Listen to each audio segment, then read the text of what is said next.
Bonjour à tous.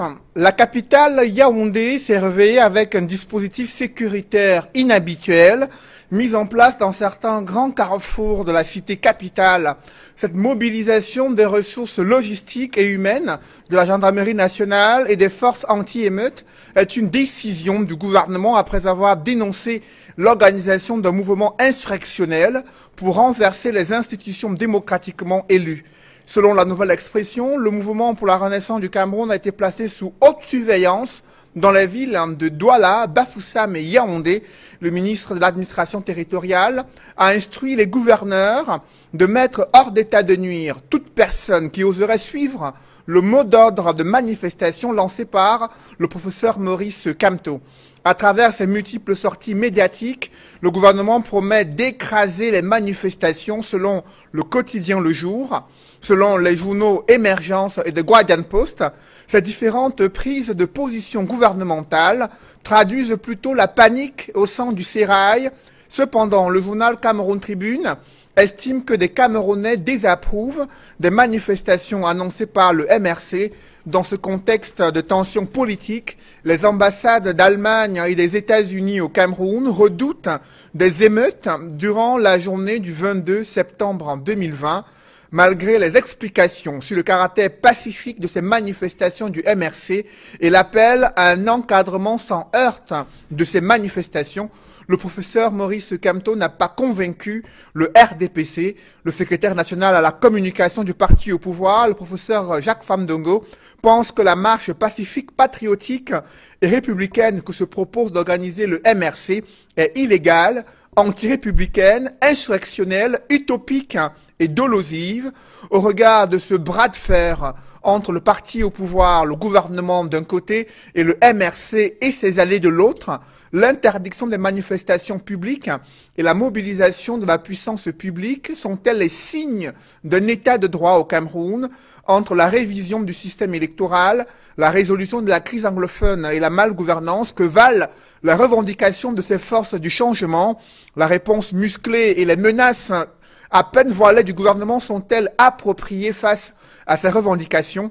Dans une tribune publiée en début de semaine, dans les colonnes de la presse, l'évêque de Bafang accuse, selon le Messager, la gouvernance actuelle d'être à l'origine de la détérioration des mentalités et exige la mise sur pied d'un code électoral consensuel. Selon Mutation, cet évangile de Monseigneur Abraham Comé embarrasse le pouvoir engagé dans l'organisation des élections régionales sur fond de crise dans le nord-ouest et le sud-ouest, alors que les batailles font rage pour les investitures dans le RDPC et d'autres formations politiques. La question du statut spécial des régions anglophones n'est pas toujours réglée. Comment envisager une sortie de crise dans une telle atmosphère électrique? Ces questions brûlantes d'actualité constituent l'ossature de droit de réponse. Mesdames, Messieurs, bienvenue dans cette émission où le choc des idées fait jaillir la lumière. Et pour cette nouvelle édition de droit de réponse, je reçois sur ce plateau l'honorable député Samuel Motte. Bonjour. Bonjour Cédric. Je précise que vous êtes député RDPC dans le CAM, communicant du parti au pouvoir, expert comptable. Merci d'être avec nous ce dimanche. Merci pour l'invitation également. Je voudrais saluer la hiérarchie de la communication de RDPC qui a bien voulu que je puisse revenir sur les plateaux après quelques semaines, quelques mois de repos. Et sur le plateau de droit de réponse, Cyril Roland de Béchon. Bonjour. Bonjour, Monsieur Noufele, bonjour à tous les téléspectateurs de Droit de Réponse. Vous êtes la directrice exécutive de l'ONG Nouveaux Droits de l'Homme. Merci d'être avec nous ce dimanche. C'est un plaisir d'être là. Sur le plateau de Droit de Réponse, il est consultant sur ce plateau, l'un des éditorialistes au quotidien La Nouvelle Expression. Avec vous, Edmond Kambia. Bonjour Edmond. Bonjour Cédric Noufele, je salue tous les copanélistes. Je renouvelle mes amitiés et mon affection sincère à tous les téléspectateurs fidèles de cette émission. Et le quatrième invité attendu ici est Maître Lavoisier de Sapir, avocat au barreau du Cameroun. Il est également cadre militant du SDF. Avec vous, Edmond Kambial, le Cameroun observe une atmosphère de plus en plus tendue à l'approche de la date des manifestations publiques annoncées par le mouvement pour la renaissance du Cameroun et les autres alliés qui ont constitué une plateforme, disent-ils, plateforme pour le changement dans la paix.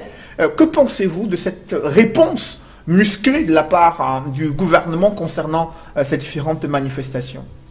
D'abord, ce n'est pas une surprise, parce que ce n'est pas la première fois que le gouvernement prépare une réponse semblable lorsque l'opposition, ou alors certaines formations politiques de l'opposition, décident ou envisagent des marches pacifiques. Dans le passé, ça s'est vu lorsque le SDF, qui est né, il faut le dire, dans le sang, à travers la marche historique du 26 mai 1990 à Bamenda, où il y a eu des martyrs, des morts. Aujourd'hui, c'est le MRC qui entend organiser des marches le 22 septembre, comme ils l'ont déjà fait dans le passé, notamment en 2019, et on sait les circonstances dans lesquelles les choses sont déroulées. Il y a eu la répression, et le décor est déjà planté, on pourrait le dire, pour la répression. Et les ministres de la République, plusieurs d'ailleurs, les ministres de l'administration territoriale, ont déjà mis en garde non seulement cette formation politique, ses militants, ses cadres et sympathisants, mais également tous les citoyens qui voudraient accompagner ce parti politique dans ce que le MRC, même à travers le message de son président national, a appelé un mouvement gigantesque, qu'au cas où les élections régionales sont organisées. Donc le décor est planté manifestement pour une situation qui sera difficile, qui va tendre davantage l'atmosphère, la tension politique et sociale au Cameroun. Nous souhaitons que cette tension baisse. Mais pour cela, il faudrait que de part et d'autre, c'est-à-dire du côté du gouvernement comme du côté de cette formation politique et d'autres formations politiques de l'opposition qui entendent manifester, que d'ici à ce jour-là, on ait le sentiment qu'il y a une volonté de dialoguer. Parce que c'est ce qui a toujours manqué dans ce pays. Parce que dans ce type de contexte, dans d'autres pays, en Europe, aux États-Unis, comme en Afrique, ce qui se passe pour détendre l'atmosphère politique, c'est que le gouvernement, à travers son chef de gouvernement, appelle le leader qui veut marcher ou les formations politiques qui entendent manifester pour discuter avec eux. C'est cela que nous souhaitons. On va en parler tout à l'heure, Edmond Kamkia, avec vous, Cyril Romano de Deschamps, sur l'interdiction des manifestations publiques telles qu'annoncées par le gouvernement, qui a d'abord parlé de manifestations publiques non déclarées pour justifier l'interdiction, et ensuite qui s'est appesanti sur l'objet de cette manifestation prévue le 22 septembre prochain. Vous avez suivi le porte-parole du gouvernement indiquer que lorsqu'il s'agit de demander le départ d'un chef de l'État qui a été réélu démocratiquement, cela est déjà un mouvement insurrectionnel aux yeux du gouvernement. Comment vous réagissez? Notre réaction, elle est à plusieurs niveaux. Elle est d'abord au niveau de ce contexte d'interdiction presque devenu la norme, ce que nous regrettons, parce que la réalité, même la sortie des gouverneurs était complètement des sorties arbitraires, tout simplement parce que le principe, c'est la liberté. Il ne faut pas qu'on l'oublie. Quand le principe, c'est la liberté, et que des autorités administratives, en l'occurrence des gouverneurs, disent que les manifestations sont interdites, avant de dire que si elles ne sont pas déclarées, ça veut dire qu'on met entre parenthèses, on fait fi, n'est-ce pas, du principe constitutionnel qui est à la liberté. On aurait voulu que ce principe qu'est la liberté soit à chaque fois mis en avant et protégé ou respecté par tous les acteurs, par les autorités administratives qui sont censées assurer le maintien de l'ordre de la sécurité publique. Maintenant, sur l'objet des manifestations, nous, au Nouveau Droit de l'Homme, on a eu un débat assez long sur cette question et particulièrement, nous estimons que l'objet des manifestations tel que présenté par le MRC ne peut pas induire des manifestations pacifiques. Je tiens à rester assez... Il faut que nous soyons assez lucides les uns et les autres dans ce que nous disons et dans ce que nous faisons. Nous devons être assez responsables aussi, tous les acteurs qui agissent dans le champ de la démocratie, parce que la démocratie n'est pas l'anarchie. La démocratie a des règles. Et dans ces règles-là, tout le monde doit pouvoir se soumettre à un certain nombre de principes et des règles établies. C'est pour cette raison que des organisations, nous sommes 5 ou 6, avoir entrepris de faire une lettre, de prendre position officiellement sur cette question-là pour dire que si le principe des libertés fondamentales et donc de liberté de réunion et de manifestation, c'est un principe établi. Il faut en même temps que ce principe ne soit pas perverti parce que dans les contextes, dans les conventions et traités internationaux, par exemple, vous savez que l'État a l'obligation d'assurer le maintien de l'ordre et l'État aussi a l'obligation, bien entendu, de reconnaître la liberté de manifestation, mais il y a des dispositions d'exception qui prévoient que si l'État a des raisons de croire que la manifestation que vous projetez peut nuire, n'est-ce pas, à l'ordre public, ou alors peut attenter à la liberté des autres, le pouvoir est dans son, le régime, le total est dans son rôle. Pourquoi est-ce que ça atteint aux libertés des autres? Tout simplement parce qu'il y a quand même des populations au Cameroun qui sont allées aux urnes en 2018, y compris ces leaders de l'opposition, et qui ont désigné le président en place comme étant le président qui était leur choix, qui est donc le président de la République. Donc, difficile de comprendre comment est-ce que on a librement accepté un processus électoral auquel on a même d'ailleurs participé, et par la suite estimé que ce président doit partir alors que nous consentons sur des principes, des bases électorales qui existent, même si par ailleurs on est d'accord sur le fait qu'il y a beaucoup de choses à faire. C'est la difficulté qu'il y a aujourd'hui avec l'appel à manifestation du 22. L'appel à manifestation, et notez aussi que la Constitution dit clairement que personne ne peut s'arroger la souveraineté. Donc en l'état actuel, c'est le MRC qui parle. Donc ce n'est pas le peuple camerounais pris en tant que tel, de notre point de vue, qui est en train de parler, qui est en train d'appeler à la manifestation. Vous voyez qu'il y a beaucoup, il y a beaucoup de points qui peuvent créer vraiment des malentendus. Mais ce que nous voulons davantage, c'est d'appeler tous les acteurs à la responsabilité. Monsieur Kamgala dit qu'il est important à ce stade, on a tous besoin de changement, ça c'est aussi évident, on a tous besoin que les choses changent, mais nous pensons que on doit faire attention à la légalité et à la légitimité de ce que nous posons, que ce soit du côté des forces du gouvernement en place ou que ce soit des forces d'opposition, de la société civile. Donc c'est dans ce sens-là, bien évidemment. Maintenant, il est clair qu'il y a trop d'exagération et trop de discrimination parce que hier à Yaoundé, j'ai vu des gens manifester, j'ai dit mais waouh, il y a eu des mototaximans, des arrêtés, n'est-ce pas, il y a eu un décret, quelque chose, un arrêté de gouverneur, qu'est-ce que les gens font dans la rue? Donc c'est tout ça qui est assez embarrassant dans le contexte camerounais et qui nous donne beaucoup de travail et d'énergie à dépenser. Justement. Si effectivement le gouverneur a pris un arrêté, même si par ailleurs on contexte le contenu et tout, maintenant pourquoi ce 2 poids 2 mesures? Ça peut donc réduire, ça peut donc dévoyer, n'est-ce pas, le fond de l'acte qui s'inscrivait dans un acte de prévention et d'interpellation des acteurs politiques. Après vous, honorable Samuel Maud, sur ces questions de manifestation publique, alors que les autorités administratives ont interdit toute manifestation publique non déclarée, estimant que les motivations, les motifs des manifestations projetées le 22 septembre prochain sont des motifs qui laissent entrevoir un mouvement insurrectionnel. L'on a vu dans les villes de Douala et Yaoundé d'autres mouvements qui ont été tolérés, acceptés par les autorités administratives, qui visaient à soutenir le gouvernement et le régime en place et à bien sûr obscurcir les initiatives prises par ces leaders de l'opposition. Comment expliquer cette situation de 2 poids 2 mesures? Tout simplement parce qu'une interdiction d'ordre général n'aurait pas un sens dans une république et serait, à mon avis, anticonstitutionnel parce qu'on ne peut pas enlever des droits fondamentaux à un certain nombre d'individus. Manifester, exprimer son opinion, rentre dans des droits qui nous sont garantis par la Constitution, également par les traités internationaux. Et donc, à ce titre-là, on ne peut pas faire une interdiction d'ordre général.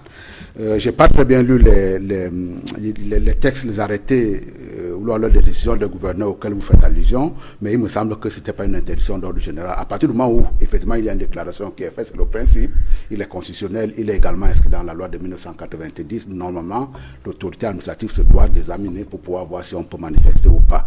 Je crois que dans le cas, effectivement, mais je peux également prendre un pari pour pouvoir continuer mon raisonnement, il n'y aura pas de manifestation le 22. Il n'y aura pas de manifestation le 22, tout simplement parce qu'effectivement, ça fait partie des modes opératoires d'un parti opposition aujourd'hui qui s'illustre par des menaces, par de l'intimidation, par des provocations. Et j'aime citer un auteur célèbre qui dit la meilleure manifestation du pouvoir, c'est la retenue. La manifestation du pouvoir qui a l'impression le plus, c'est la retenue. Quand on n'est pas dans le retenue à pouvoir dire si vous ne faites pas ça, vous allez voir ce que vous allez voir, par la suite on devient ridicule. Mais pour revenir à ce point précis-là des manifestations et de la possibilité également qui est laissée au pouvoir public d'interdire, je dois vous dire effectivement, et madame l'a si bien souligné, que dans une république également on a besoin de l'ordre. La démocratie, effectivement, a un certain nombre de codes qu'il faut respecter. Et personne et aucun pays au monde, on ne peut tolérer des annonces insurrectionnelles qui sont lancées par un certain nombre de personnes, fusillées effectivement des gens d'un très haut niveau de qualification. Mais qu'est-ce qui fait le caractère insurrectionnel de ces manifestations alors qu'elles ne sont pas encore tenues, selon vous?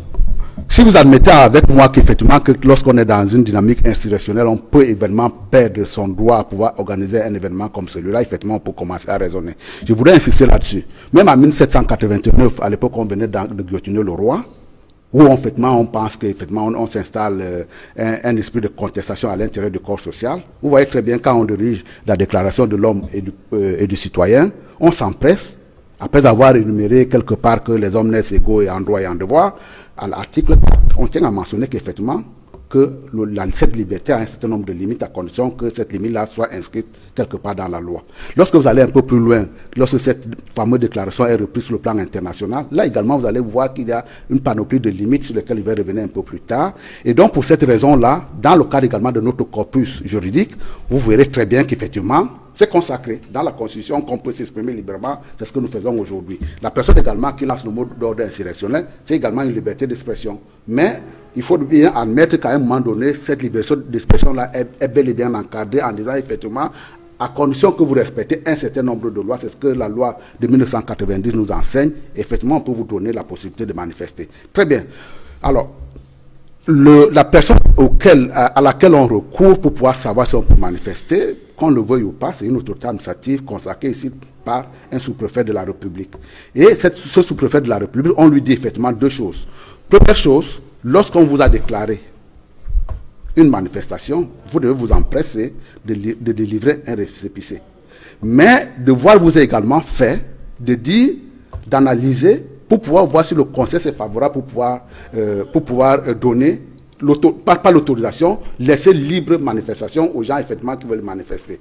Et en cela, Cédric Noufélé, qu'est-ce que vous avez comme critère d'analyse? Qu'est-ce que vous avez comme grille d'analyse pour pouvoir savoir que entre les soucis de maintien de l'ordre et la liberté qui doit être exercée par un droit fondamental, qu'est-ce qui vous offre à vous comme grille d'analyse? C'est deux choses. La première chose, c'est la bonne foi.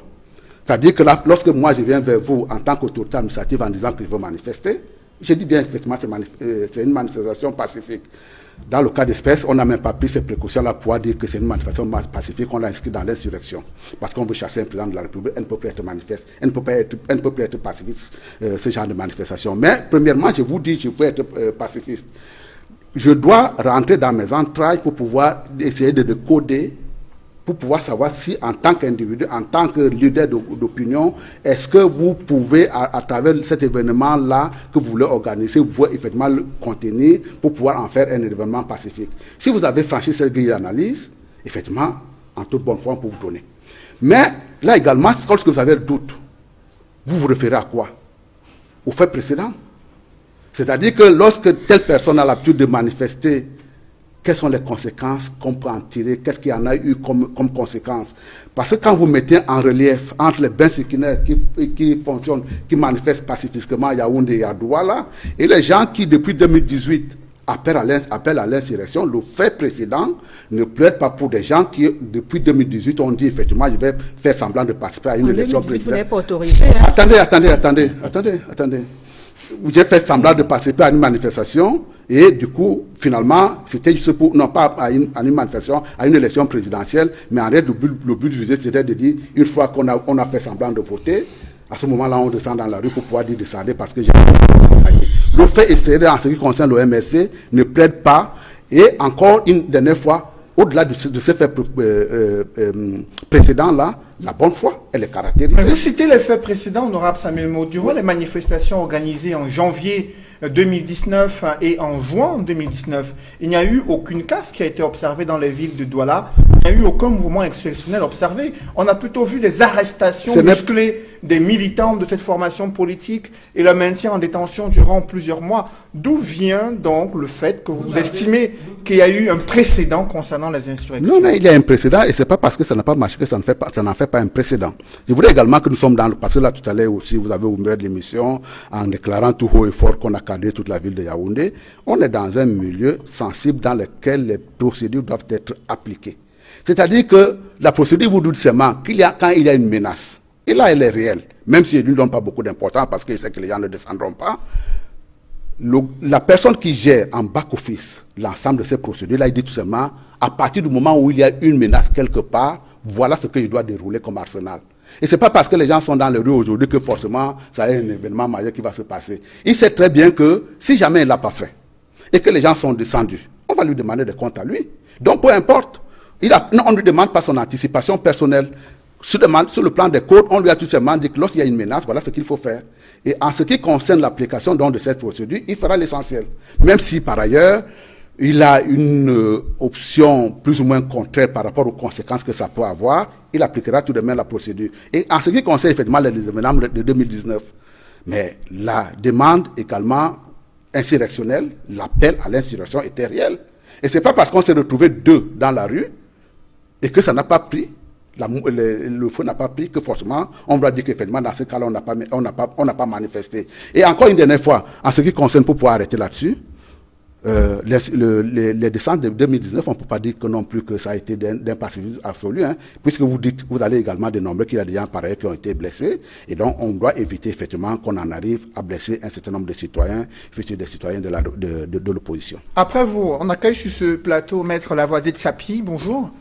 Bonjour Cédric, bonjour à tous les téléspectateurs d'Equinox Télévision et surtout de droit de réponse. Vous êtes avocat au barreau du Cameroun, vous êtes cadre militant du SDF, vous suivez de près cette atmosphère politique tendue au Cameroun. Le secrétaire national à la communication du RDPC estime que la marche qui est organisée par le MRC est une marche anti-républicaine, illégale. Pour lui, celui qui appelle au départ par la rue d'un président de la République légal et légitime est un hors-la-loi. Selon le professeur Jacques Famdongo, il faut chercher à conquérir le pouvoir par les urnes et non pas des raccourcis antidémocratiques.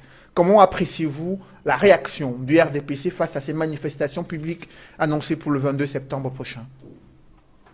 Bien, je crois que depuis 1990, ni le RDPC, ni les gouvernements successifs constitués par M. Paul Biya n'ont jamais accepté le multipartisme et la pluralité d'opinions dans notre pays. Le RDPC se bat depuis plus de 30 ans pour imposer aux Camerounais la pensée unique. C'est ce qui se passe actuellement. Mais avant de continuer, je crois qu'il faut repréciser le cadre juridique de la liberté d'expression. Parce que exprimer une idée, même dans la rue, il y a un cadre juridique accepté par le Cameroun. Et je vais vous le donner. La Déclaration universelle des droits de l'homme dit à l'article 19, « Tout individu a droit à la liberté d'opinion et d'expression, ce qui implique le droit de ne pas être inquiété pour ses opinions, celui de rechercher, de recevoir et de répandre sans considération de frontières les informations et les idées par quelque moyen d'expression que ce soit. » Ça, c'est l'article 19. L'article 20 de la Déclaration universelle des droits de l'homme va dans le même sens. Toute personne a droit à la liberté de réunion et d'association. Je voudrais relever que la Déclaration universelle des droits de l'homme, en 1966, est divisée en deux pactes. Le pacte des droits civils et politiques le pacte des droits économiques, sociaux et culturels. Et la liberté d'opinion, d'expression, de réunion fait partie du pacte des droits civils et politiques. En 1977, le Cameroun a ratifié les deux pactes, faisant de la Déclaration universelle des droits de l'homme une loi interne au Cameroun. Vous avez ensuite la Déclaration universelle, la Déclaration africaine des droits de l'homme et des peuples, qui reprend les mêmes droits que la Déclaration universelle des droits de l'homme. Et en 1981, le Cameroun a ratifié la Charte africaine des droits de l'homme et des peuples, faisant de la Charte africaine qui reprend cette liberté d'association une loi interne à notre pays. Vous avez enfin la Constitution du Cameroun, qui dit au préambule de la Constitution de 1996, celle qui est en vigueur au Cameroun, affirme son attachement aux libertés fondamentales inscrites dans la Déclaration universelle des droits de l'homme. La Charte africaine des droits de l'homme et des peuples et toute convention internationale y relative est dûment ratifiée. Je voudrais terminer en disant que l'article 2 du Code pénal camerounais dit que les traités internationaux et les conventions dûment ratifiées par notre pays s'imposent au Code pénal. En d'autres termes, les conventions nationales, lorsqu'on regarde la hiérarchie des normes juridiques, les conventions internationales sont supérieures à toutes les lois internes. Donc, la Déclaration universelle des droits de l'homme, la Charte africaine, la Constitution camerounaise proclament la liberté de se réunir et d'exprimer ses opinions, même dans la rue. La loi de 1990 sur la liberté de réunion et d'association, sur la liberté de réunion et des manifestations publiques, dit à l'article 2 que les réunions et manifestations publiques, quel que soit l'objet, sont libres. Libres. C'est la loi camerounaise qui le dit. Toutefois, elles font l'objet d'une déclaration. Elles font l'objet de la déclaration, pourquoi? Parce que la déclaration, c'est une information. On informe l'autorité administrative qu'on doit marcher. Parce que la démocratie suppose qu'on permette à toutes les opinions politiques, à tous les courants politiques de s'exprimer. Mais le souci ici, c'est le fait qu'il y a un appel au départ du président de la République. C'est l'argument que brandit le gouvernement pour justifier l'interdiction des manifestations et mobiliser la puissance publique face à ces manifestations projetées. Comment vous réagissez? L'appel au départ du président Paul Biya est la manifestation de la liberté d'opinion. Ceux qui ont voté un président peuvent dire au président, on ne veut plus de toi, on veut que tu partes. C'est une liberté d'expression. Et on ne vous a pas dit que ceux qui réclament le départ de Paul Biya ont pris les armes pour dire qu'on s'en va le chasser. On ne vous a pas dit que ces gens, ils ont des chars d'assaut. On ne les a pas vus avec des machettes. C'est la parole. La loi dit qu'on ne peut pas interdire la parole. Parce que je voudrais le relever à l'attention des militants du RDPC. Les autorités administratives n'ont aucun pouvoir d'interdire une manifestation. Aucun pouvoir. À partir du moment où les conventions internationales ont posé le principe de la liberté sans restriction. Et je voudrais relever que le RDPC a constamment bénéficié de cette liberté. Souvenez-vous, en 1990, lorsque on arrête les Yondo Black et consorts, les Yondo Black et Kane Anicet et Kouyanriet et autres, Albert Moukong, Vincent Feko et tout ça, lorsque le SDF s'engage à lancer son parti, le RDPC déclenche des marches sur l'ensemble du territoire en 1990 pour dire non, non à la démocratie précipitée, non au vent d'Est, non au modèle importé. Le RDPC n'a jamais demandé l'autorisation. C'était des manifestations spontanées. S'il vous plaît, vous n'avez jamais demandé, vous avez marché. Il vous souvient que le SDF a marché en 90. Il vous souvient qu'après l'état d'urgence, nous n'avons pas eu besoin de demander l'autorisation parce que cela participe de la liberté d'expression et d'opinion. En 1992, quand il y a eu hold-up électoral sur la victoire de John Frundi, le SDF a marché de 1990 jusqu'à 1996. En 1997, quand vous avez imposé les délégués du gouvernement pour remplacer les maires élus du SDF. Dans les villes du Cameroun, nous avons marché pendant 1 an au Cameroun. Nous n'avons pas demandé l'autorisation. Le chairman John Fruidi lui-même était en tête de plusieurs marches à Yaoundé pour réclamer l'informatisation du fichier électoral, pour réclamer la commission électorale indépendante. Nous avons marché. Quand ça vous plaît, vous marchez. Dernièrement, quand Fami Ndongo, dont vous parlez, je vais revenir sur Fami Ndongo, quand Fami Ndongo a recruté les enseignants du supérieur, ils ont marché pour dire merci à M. Paul Biya parce qu'il nous a recrutés. Ce n'était pas une marche qui était autorisée. Lorsque l'ambassadeur de France est intervenu contre le président de la République, vous avez fait marcher des jeunes à Yaoundé, à l'ambassade de France, pour dire que la France ne doit pas se mêler des affaires du Cameroun. Vous n'avez pas demandé l'autorisation. Dernièrement, vous avez fait marcher les instituteurs dans les rues de Yaoundé. Vous n'avez pas demandé l'autorisation parce que cela participe de la liberté d'opinion. Les Camerounais doivent exprimer ce qu'ils pensent, sans restriction. Maintenant, ce qui se passe dans un État démocratique, c'est que quand l'autorité administrative est informée d'une marche, cette autorité, de par la loi sur le maintien de l'ordre, requiert la force publique. Et la force publique est là pour encadrer les manifestants, pour leur faire marcher de là où ils veulent, exprimer leur opinion jusqu'à leur point de chute. Et après, chacun rentre chez lui. Mais nous avons constaté que le RDPC utilise les autorités administratives pour bâillonner la liberté d'expression dans notre pays. Nous avons vu par exemple que un sous-préfet à Banja a interdit l'installation d'un bureau d'une circonscription du SDF. Un bureau qu'on a élu régulièrement, on vient pour installer le bureau. Moi, j'étais là. Le sous-préfet sort un arrêté d'interdiction qu'on ne doit pas installer le bureau de la circonscription du SDF. Sous prétexte qu'il y a atteinte à l'ordre public. Quand c'est le RDPC, on ne parle pas d'ordre public. Quand c'est l'opposition, on parle d'ordre public. Donc la notion d'ordre public que vous utilisez, vous l'utilisez à mauvais escient pour empêcher les Camerounais de manifester leur opinion. Et je voudrais chuter là en disant que le professeur Jacques Fami Ndongo est très mal placé pour donner les leçons de démocratie aux citoyens camerounais. Pourquoi? Parce que il vous souvient que quand on arrête les professeurs Yondo Black et autres, en 1990, en février 1990, en mars 1990, Jacques Fami Ndongo signe un communiqué. Il travaillait à la présidence en tant que directeur du courrier présidentiel. Jacques Fami Ndongo signe un communiqué pour dire on n'a pas arrêté le bâtonnier Yondo Black, les Ekane Anicet et autres parce qu'ils voulaient créer un parti politique. On les a arrêtés parce qu'ils tentaient de renverser les institutions. Des gens qui s'étaient regroupés pour discuter sur le statut d'un parti de l'opposition. Ça devenait la subversion, l'insurrection. On les a arrêtés. Fami Ndongo a signé qu'on ne les a pas arrêtés pour ça. D'ailleurs, la Constitution prévoit que, à l'article 3, la Constitution de 1972, prévoit qu'à l'article 3, les partis politiques concourent au suffrage.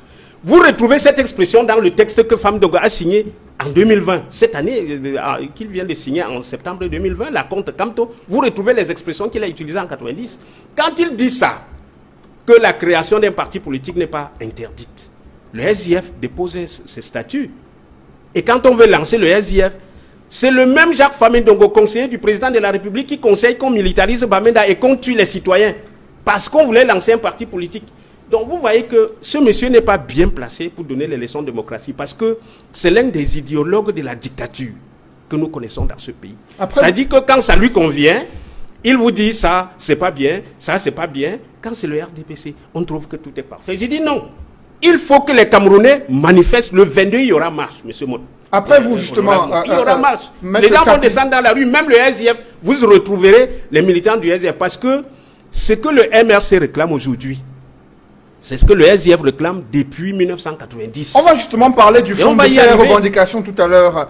Maître honorable Samuel Mott, sur le fait que l'autorité administrative privilégie le parti au pouvoir lors des manifestations publiques et muselle l'opposition à travers des mécanismes frauduleux, comme l'indique Maître Tsapi.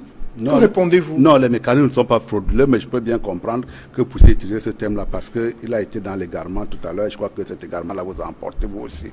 Il a une citation sélective d'un certain nombre d'articles des lois qui m'indisposent, moi, Premièrement, commençons par l'essentiel. Déclaration des droits de l'homme et du citoyen de 1789. Je vous dis bien... Non, non, attendez. Attendez. 1948. J'en viens, maître. Je n'ai pas cité... C'est la mère de l'ensemble de ces déclarations-là, même si vous voulez le recuser, c'est la mère de toutes les déclarations que l'on connaît aujourd'hui. Article 4, on n'est pas allé bien loin. À partir du moment où on a déclamé un certain nombre de choses, n'être égaux en droit et en devoir, l'autorité provient du peuple, bien entendu, association des politiques concourant à la défense des droits de l'homme. Article 4, on vous dit, la liberté consiste à pouvoir faire tout ce qui ne nuit pas à autrui. Et dans le cadre de ces libertés-là, il existe bien des normes. Et ces normes-là peuvent être déterminées par la loi. Il n'a pas cité. On peut vous Ça n'existe pas dans la déclaration de 1948 que voici, que j'ai citée. Mais vous me laissez continuer? Oui, mais et là également, l'article 4 de la Déclaration universelle des droits de l'homme dit « Nul ne sera tenu en esclave ». Je vous ai cité, le texte qui est le texte mère de la déclaration. Non, quel texte mère? Mais vous me laissez terminer. Quel texte mère? Maintenant, j'en viens en... Ce texte que vous citez ne fait pas partie des normes juridiques camerounaises. Ça ne fait pas partie. J'en viens. Il y a toujours une source. Ayez un peu de patience. Maintenant, revenons à son... dépassé. Oh là là. Venons-en maintenant à la Déclaration universelle des droits de l'homme. Quand il fait ses citations, il cite l'article 19 et l'article 20, mais il ne veut pas aller bien plus loin. Pour une raison simple, il n'a pas envie effectivement là, de dire ce qui le contrarierait lui. Mais l'article 29 est un peu plus loin. Dans l'exercice de ses droits et dans la jouissance des libertés, chacun n'est soumis qu'aux limitations établies par la loi, exclusivement en vue d'assurer la reconnaissance et le respect des droits et libertés d'autrui, afin de satisfaire aux justes exigences de la morale, de l'ordre public et du bien-être général dans une société démocratique. Ça, c'est une limite. Elle est fondamentale. Pourquoi est-ce qu'il ne cite pas cette loi-là? Là également, quand il va un peu plus loin, il revient effectivement à notre texte, celui de 1990. Il se borne tout simplement à dire qu'effectivement, qu'il y a une obligation de déclarer. Mais il y a un article quelque part plus loin, article 8, qui dit effectivement que lorsque le sous-préfet a reçu la déclaration d'en manifester, il doit délivrer le récépissé. Immédiatement. Je suis d'accord pour l'immédiateté. Immédiatement. Mais lorsque, après avoir étudié le dossier, et qu'il voit effectivement que ça peut poser un problème, il a deux choix. Il a soit de modifier l'itinéraire, soit effectivement dire, dans ces conditions-là, ça ne peut pas se tenir. Mais dans la pratique, justement, on aura dans la pratique, le RDPC on revient... n'a jamais... Parce que vous ne citerez... Par contre, le SDF, avant même l'existence du MRC, a essuyé plusieurs refus d'intervention. Parce que vous ne citerez nulle part un événement qui a été organisé par le RDPC et qui a dégénéré par la suite. C'est pour ça que je vous ai parlé tout à l'heure du fait du précédent. Également du fait de la bonne foi. Parce que là également, il n'est pas de bonne foi, Maître Sapier. Quand il dit effectivement que les gens qui ont été arrêtés dans le cadre de cette quête de liberté-là, dont nous sommes les principaux bénéficiaires aujourd'hui, notamment les Yondop Dak et autres, et Nidion Fondé également, je peux le citer, il ne vous dit pas qu'à cette époque-là, au moment où ces mouvements-là sont organisés, il est bien inscrit que nous sommes dans un régime à parti unique. Et commencer à sortir de ce carcan-là, effectivement, en pensant, là, effectivement, on était dans une situation où on était en train d'enfreindre la loi. D'où la réaction du professeur Jacques Famen-Dougou à l'époque en disant, compte tenu du fait que cette démarche-là, elle n'est nullement inscrite dans la loi, parce que dans notre corpus actuel, on ne reconnaît que l'existence d'un parti politique. Effectivement, on restera dans ce cadre-là en attendant que par le biais soit des négociations, soit des rapports de force également, soit parce que le gouvernement en place l'aura bien voulu, parce que le président également de la République, son excellence Paul Biya, sait écouter le peuple, on peut également bouger. Et il faut mettre ça dans ce contexte. Et là également, nous sommes dans une république, je voudrais terminer là-dessus. Tout ce que nous devons faire doit subir un encadrement. Et écoutez-moi bien, très bien. Est-ce qu'on peut encadrer Est-ce qu'on peut encadrer les manifestations projetées le 22 septembre prochain? Est-ce qu'on peut les encadrer avec les forces de l'ordre? Ce sera au gouvernement, ce sera à l'administration de maintien de l'ordre à répondre à cette question. Mais je voudrais tout simplement vous mettre également là aussi les choses en perspective. Partout ailleurs, il arrive souvent qu'on autorise, quand on pense effectivement que ça ne peut pas apporter des troubles à l'ordre public. Cette notion de trouble à l'ordre public également tient, les gouvernants tiennent effectivement à ce que les conditions de manifestation puissent être respectées. Lorsque vous êtes, par exemple, levé pour pouvoir faire une manifestation banale, effectivement, on peut vous donner. Je vais vous prendre un exemple. Dans le cadre de manifestation des gilets jaunes en France, ça a été autorisé, n'est-ce pas? Ça a été très souvent autorisé, 2 fois encadré, mais il y a un élément que vous ne devez pas perdre de vue. Si on les laisse le faire, parce qu'effectivement, ils pourront casser 2 ou 3 boutiques, on peut effectivement le supporter, mais à partir du moment où il y a un Rubicon qui est franchi, effectivement, on voit très bien que l'État se referme. Une toute petite phrase qui a été prononcée par un manifestant à l'époque, qui s'appelle Éric Drier. On lui dit, mais vous avez été à proximité de l'Élysée. Qu'est-ce que vous entendez faire là-bas? Il a dit, avec le français, on lui connaissait, mais on était là-bas parce que si on était arrivé, on rentrait dedans. Le simple fait d'avoir dit à l'intérieur sur une chaîne de télévision que si on arrive à proximité de l'Élysée, on rentre dedans, ça lui a valu une condamnation à 15 mois avec sursis. Mais il a été tout de même condamné. Lorsque vous avez également des syndicalistes qui se lèvent demain ou après-demain pour pouvoir revendiquer leurs droits, à condition que ça n'ait pas un ralent, je veux dire, insurrectionnel, on peut voir. Mais quand vous avez une manifestation en face de vous, où on vous dit de manière assez claire que nous allons là pour renverser des institutions, ça ne peut plus être une manifestation banale, que ce soit au Cameroun, que ce soit en France, que ce soit aux États-Unis, que ce soit en Grande-Bretagne. Parce que là, écoutez-moi très bien. Mais écoutez, on avait essayé également à Éric Drier de barrer des voies, parce qu'on a étudié là aussi, on a sorti des chars d'assaut pour pouvoir barrer des voies, mais il est parti tout simplement, ce qui lui a été reproché, c'est d'avoir dit sur CNews, si nous étions arrivés à proximité de l'Élysée, nous serions rentrés dedans. Le simple fait de dire nous serons rentrés dedans à l'intérieur de l'Élysée lui a valu une condamnation. Il ne faut pas perdre ça. Après vous, honorable Samuel Motte, Cyril Roland Béchansure, l'attitude d'autorité administrative face aux organisateurs de manifestations publiques, notamment ceux qui sont des partis politiques de la société civile et qui ont des revendications politiques. Comment appréciez-vous cette attitude-là? Non, la notion d'ordre public est complètement galvaudée. Monsieur Motte est en train d'essayer de démontrer une chose qui est difficile à comprendre. C'est-à-dire que même un schéma, on n'arrive pas à comprendre. Ce qui est établi au Cameroun, et tout le monde le sait, ce sont les faits. C'est une liberté qui est appréciée différemment selon que ceux qui demandent à manifester sont proches. Ou pas? Je vous ai écouté assez religieusement, voilà. Selon que vous êtes assez proche du pouvoir en place, ou alors que vous avez une autre, votre expression, qu'elle soit différente, n'est-ce pas, ou soit antagoniste aux politiques, ou alors qu'elle soit pour critiquer ce qui est en train d'être fait. Quand M. Motte dit que le RDPC n'a jamais organisé une manifestation qui a dégénéré, je suis désolé, sauf s'il ne vit pas au Cameroun. Le RDPC n'aurait jamais dû organiser le meeting qu'il a organisé le 8 décembre 2017 à Bamenda, où tout le monde avait alerté sur le fait qu'il ne fallait pas y aller, il ne fallait pas le faire, parce que le contexte, les tensions dans la région au nord-ouest à Bamenda ne permettait pas, n'était pas vraiment adéquat pour qu'on fasse un meeting de ce genre. Monsieur, vous laissez-moi finir. Le RDPC y est allé. Et ce qui s'est passé, c'est passé. La violence est en raison de ce fait antérieur, là, on n'a plus jamais organisé. L'autre chose, c'est qu'en 2013, lorsqu'on prépare les élections municipales et locales, notez qu'à nouveau dans l'ordre, nous faisons le monitoring chaque fois processus électoral. En 2013, j'oublie seulement la localité, c'était même la désignation des représentants, des candidats du RDPC. Donc, c'était une bagarre au sein du RDPC. C'était pas avec un parti. Et le RDPC avait pourtant autorisé cette manifestation. Monsieur Motte, laissez-moi parler. Donc, c'est pour dire que une liberté, un droit fondamental, comme il explique, n'est-ce pas, ne s'apprécie pas à la tête du client. Et monsieur Motte nous conforte dans cette appréciation qu'ils font, parce qu'il fait dire, on peut vous. Ce sont ces mots depuis là. On peut voir.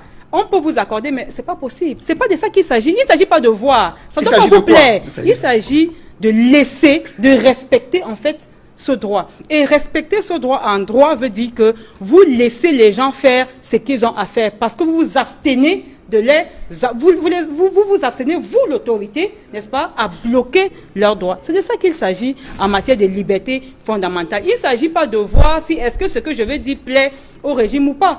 Je ne suis pas obligé de plaire au régime, n'est-ce pas? Donc, la réalité, c'est que, monsieur Noufelé, on a un problème au Cameroun. C'est qu'on a une dérive dictatoriale qui prend de l'ampleur et qui inquiète. Quels sont les éléments qui constituent cette dérive-là, selon vous? Les restrictions de l'espace civique au Cameroun sont absolument graves. Et ça préoccupe. c'est pas aujourd'hui qu'on en parle. On en parle depuis quelques années déjà, où même les simples réunions sont interdites. Moi, j'en ai payé les frais en 2018. Je faisais une réunion sur liberté publique, n'est-ce pas? D'ailleurs, couvert même par vos médias, où le gouverneur, non, le sous-préfet à l'époque, a fait débarquer toute une escouade de policiers. Et ce n'est pas que nous ne sommes pas les seuls. Il y a toutes les organisations civiles ne peuvent plus se réunir à Yaoundé quand ce n'est pas dans votre siège. Quand vous annoncez déjà que je vais à tel endroit, d'abord on appelle l'hôtel pour dire qu'on ne veut pas voir ces gens-là dans votre hôtel, sinon on va vous envoyer les impôts. Tous les moyens de pression sont bons. C'est-à-dire que quand vous avez mal à la décision, c'est que tout est fait pour empêcher, n'est-ce pas, les citoyens de s'exprimer. Et c'est absolument dommage. Ce n'est pas ça la Constitution du Cameroun. Ce n'est pas ça la loi de 90. Il faut bien qu'on remette la balle au centre. Maintenant, il peut y avoir, comme M. Mott l'a dit, des exceptions. Oui, c'est la loi. La loi, bien entendu, elle établit des principes, elle établit aussi des exceptions. Mais il faut que le principe soit respecté. Je l'ai dit à l'entame, le principe, c'est la liberté. Le principe, ce n'est pas de dire qu'elles sont interdites jusqu'à nouvel ordre ou jusqu'à si. On a besoin de rappeler la loi à ceux qui connaissent la loi. Donc, ce n'est pas autre chose qu'une menace claire et nette. Il faut qu'on mette les mots sur chaque citoyen et pour pouvoir déplorer et faire avancer. Le MRC a demandé à marcher. Je l'ai dit à l'entame. Pour renverser les institutions républicaines. Le fond des revendications, justement, Cyril Roland de Béchon, vous vous êtes réunis pour vous exprimer et analyser le fond des revendications posées par cette formation politique, d'abord sur le système électoral. Pourquoi vous avez estimé que cette question, cette revendication était pertinente à vos yeux? La revendication elle est pertinente parce que nous y travaillons depuis que NDH existe. Il faut noter que la revendication du code électoral commence avec l'Église catholique à travers le service national justice et paix. Et nous travaillons avec le service national justice et paix à l'époque pour faire cette campagne de plaidoyer et de demande de la mise en place d'un code électoral au Cameroun. Le travail préliminaire, il y en a plein qui nous écoutent. Justin Maboud, ils sont pleins, qui savent quel est le travail que la conférence épiscopale avait fait à l'époque avec NDH. Ensuite, nous avons d'ailleurs continué ce plaidoyer. En 2012, nous étions aux consultations menées par le Premier ministre pour l'adoption du code électoral. C'est pour dire que c'est une préoccupation profonde de nouveaux droits de l'homme et des organisations qui travaillent depuis quelque temps. Ce n'est pas un problème qui est nouveau. Vous voyez? Donc c'est un problème qui date et nous avons toujours dit que cette règle, la règle du jeu qui concerne le code électoral est une règle fondamentale en matière de démocratie. Parce que c'est une question qui est liée à la dévolution du pouvoir. Et il n'y a rien d'autre d'aussi important que la dévolution du pouvoir dans un système qui se veut démocratique. Et donc depuis, on a toujours dit, et on continue de le dire, le code électoral en l'état ne peut pas produire des élections justes, libres et transparentes au Cameroun. Ça, on l'a dit depuis et on continue de le dire. C'est pas comme ce MRC, c'est pas comme si on commençait à parler du code en 2018, n'est-ce pas, ou en 2020 avec le MRC. Non, je suis désolée. Il y a un travail de fond qui a été fait, n'est-ce pas? On a même d'ailleurs fait un document que nous avons appelé les 100 problèmes du code électoral. Ça, c'est après l'adoption en 2012. Et vous voyez même qu'après l'adoption, il y a eu deux amendements, deux modifications de cette loi du code électoral avant même son entrée en vigueur. Ça démontrait déjà à quel point ce code a un problème. Je vais vous surprendre. Et l'ECAM, rapport élection présidentielle 2011, lisez ce rapport. L'une des recommandations phares d'Elections Cameroun dans ce rapport, c'est que le code électoral doit être revu parce qu'il y avait des points, même selon l'organe en charge des élections, qui disait que ce code-là nous a posé des problèmes parce qu'il y a tel point, telle disposition, où il y a eu vraiment des accrochages en termes d'explication, en termes de compréhension. Donc on ne peut pas être. Ça veut dire que si l'ECAM reconnaît, et d'ailleurs même le MINAT, n'est-ce pas? Je ne sais pas pourquoi souvent quand il y a du RDP, ça arrive sur le plateau, ils ont la mémoire courte. Même le MINAT l'avait reconnu officiellement aux sorties des élections présidentielles de 2011 qu'il y avait effectivement des problèmes et que, voilà, on s'attendait justement à l'époque. Mais les problèmes, ils sont nombreux. Il y avait la question de la composante sociologique. Il y avait la question de la composante de la fête de Jean, le mot qui tombait là comme un cheveu dans la soupe. Il y avait la question des commissions locales, départementales et l'implication, le total administratif. Il y avait plusieurs questions, monsieur Mott, et je suis prête à vous partager les documents, n'est-ce pas, sur les problèmes du code électoral qui ont été évoqués. Vous n'allez pas faire comme c'est un problème qui est récent, c'est un problème qui est connu, et je dis le rapport d'Elections Cameroun, vraiment, allez lire, c'est pas un texte de NDH, il est disponible sûrement quelque part. Justement, face à votre plaidoyer, plaidoyer, comment réagit, je vous en prie, honorable Samuel Motte, face à votre plaidoyer, comment réagit le gouvernement depuis de nombreuses années que vous menez ce plaidoyer? Comment réagit officiellement le gouvernement sur ces revendications de révision et amélioration du système électoral au Cameroun? Bon, c'est une réaction que nous connaissons tous, qui a des mi-teintes. Il y a tantôt une attitude de bonne compréhension, de faire comme si oui, c'est normal, on va le faire, mais ils vont le faire à leur rythme. Parfois, c'est comme si non, c'est pas vrai. Mais je dis, au sorti de 2011, ça semblait être un peu plus clair. On croyait qu'on allait dans ce sens-là parce que c'était un essai. Il fallait voir ce qui se passait en 2013 aussi, élections municipales et législatives. Mais aujourd'hui, il semble que les choses sont en train de se coincer davantage parce que on se rend compte, comme je vous l'ai dit, depuis 2016, où vraiment les questions de consensus, les questions d'inclusion dans le champ politique, les questions de dialogue politique sont en train progressivement de ficher le camp. Et nous sommes inquiets. Nous sommes inquiets justement que on soit davantage en phase de lever de boucliers, des tensions et même d'une politique qui est dans le sens d'entretenir même la tension. C'est absolument dommage parce qu'effectivement, on pense que la démocratie, c'est un processus qui se construit et qui se construit à travers... et puis, c'est même ça la base de la démocratie. La démocratie, elle est représentative, c'est vrai, mais elle est aussi à la base d'un consensus. Il faut bien qu'il y ait un consensus pour qu'il y ait un processus démocratique qui marche. Justement. Mais si vous appliquez des choses et que les autres acteurs qui forment donc ce corpus-là qui doit mettre en place la démocratie, on est désolé, je ne suis pas sûr qu'on construit encore la démocratie au Cameroun. On est en train de faire carrément autre chose. Après vous, Edmond Kandia, sur ces revendications du système électoral, comment appréciez-vous l'attitude du gouvernement face à cette revendication posée sur la table aujourd'hui par le Mouvement pour la Renaissance du Cameroun et également le SDF à travers le récent communiqué du chairman du SDF?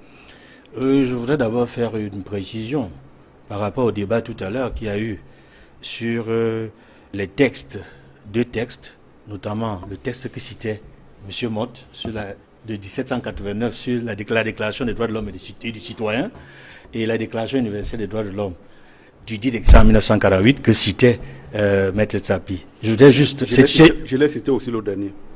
Oui, par la suite. Oui, non, mais je veux dire qu'il y a deux textes qui s'affrontent selon le débat qu'on a eu tout à l'heure. Il y a une genèse. Oui, je le sais. Je voulais parler de la genèse. Permettez, Monsieur Motte, que je déroule pour dire que la Déclaration universelle des droits de l'homme du 10 décembre 1948 est la synthèse de tous les textes antérieurs connus en matière de défense des droits de l'homme. C'est la référence internationale sur les droits de l'homme. Très bien. Donc c'est la version améliorée de tous les textes antérieurs, y compris celle des droits de l'homme et des droits et devoirs du citoyen de 1989. Je voudrais qu'on s'entende là-dessus pour évoluer. Pour dire que s'il faut citer un texte, la référence, c'est la Déclaration universelle des droits de l'homme, que la Constitution camerounaise du 18 janvier 1996 a expressément cité dans son préambule, qui dit « Le Cameroun affirme son attachement aux libertés fondamentales, à la Déclaration universelle des droits de l'homme, à la Charte des Nations Unies, à la Charte africaine des droits de l'homme et des peuples, aux conventions internationales dûment signées et ratifiées. » C'est ce que dit le préambule. Plus loin, à l'article 45 de la Constitution camerounaise, en vigueur, il est indiqué que les traités ou accords internationaux régulièrement signés et ratifiés ont une autorité supérieure aux lois dès leur publication. Quand je le dis ainsi, je rappelle également que la liberté de manifester est un droit fondamental. Ça fait partie de ce que la Constitution a appelé les libertés fondamentales. Il n'y a pas de doute là-dessus. Et si le Cameroun est un état de droit, c'est qu'il respecte toutes les libertés, y compris le droit de manifester. Et la manifestation, il faut le dire, est prévue par des lois en vigueur, notamment la loi sur les réunions et les manifestations publiques, qui encadrent leur exercice. Et tout à l'heure, M. Motte nous a bien rappelé ce que dit l'article 8. Et je tenais à lui dire, quand il le développait, que lorsque un parti politique fait une déclaration, il reçoit immédiatement, c'est-à-dire que le récépissé lui est remis immédiatement. C'est ce que dit l'article 8. Oui. Et comme M. Motte l'a également dit par la suite, il y a deux possibilités. L'autorité administrative, notamment le sous-préfet compétent, a la possibilité de modifier l'itinéraire. Si l'itinéraire prévu par les organisateurs ne correspond pas aux prérogatives qui vont dans le sens de la notion que vous avez invoquée tout à l'heure de l'ordre public ou du maintien de l'ordre, qui est une notion, il faut le dire, très floue, élastique. Elle existe. Utilisée. Non, elle existe. Je suis juriste, monsieur Mott. Bien Je sûr. dis qu'elle existe. Oui, bien sûr. C'est pour cela qu'elle est invoquée, y compris dans les textes de loi. Oui. Mais je dis que c'est une expression élastique, qui est floue, qui n'est pas précise. Ça, je le dis en tant que juriste. Et nous avons l'impression que les autorités administratives l'utilisent à leur convenance et dans un sens liberticide. Et il faut le dire également, l'autre possibilité, c'est que l'autorité administrative, en dehors de la possibilité de modifier l'itinéraire et d'encadrer, peut interdire. Mais là, il faut notifier. Et l'expérience nous a montré que chaque fois que c'est interdit, il n'y a pas la notification qui suit. Et permettez que je déroule, monsieur Mott.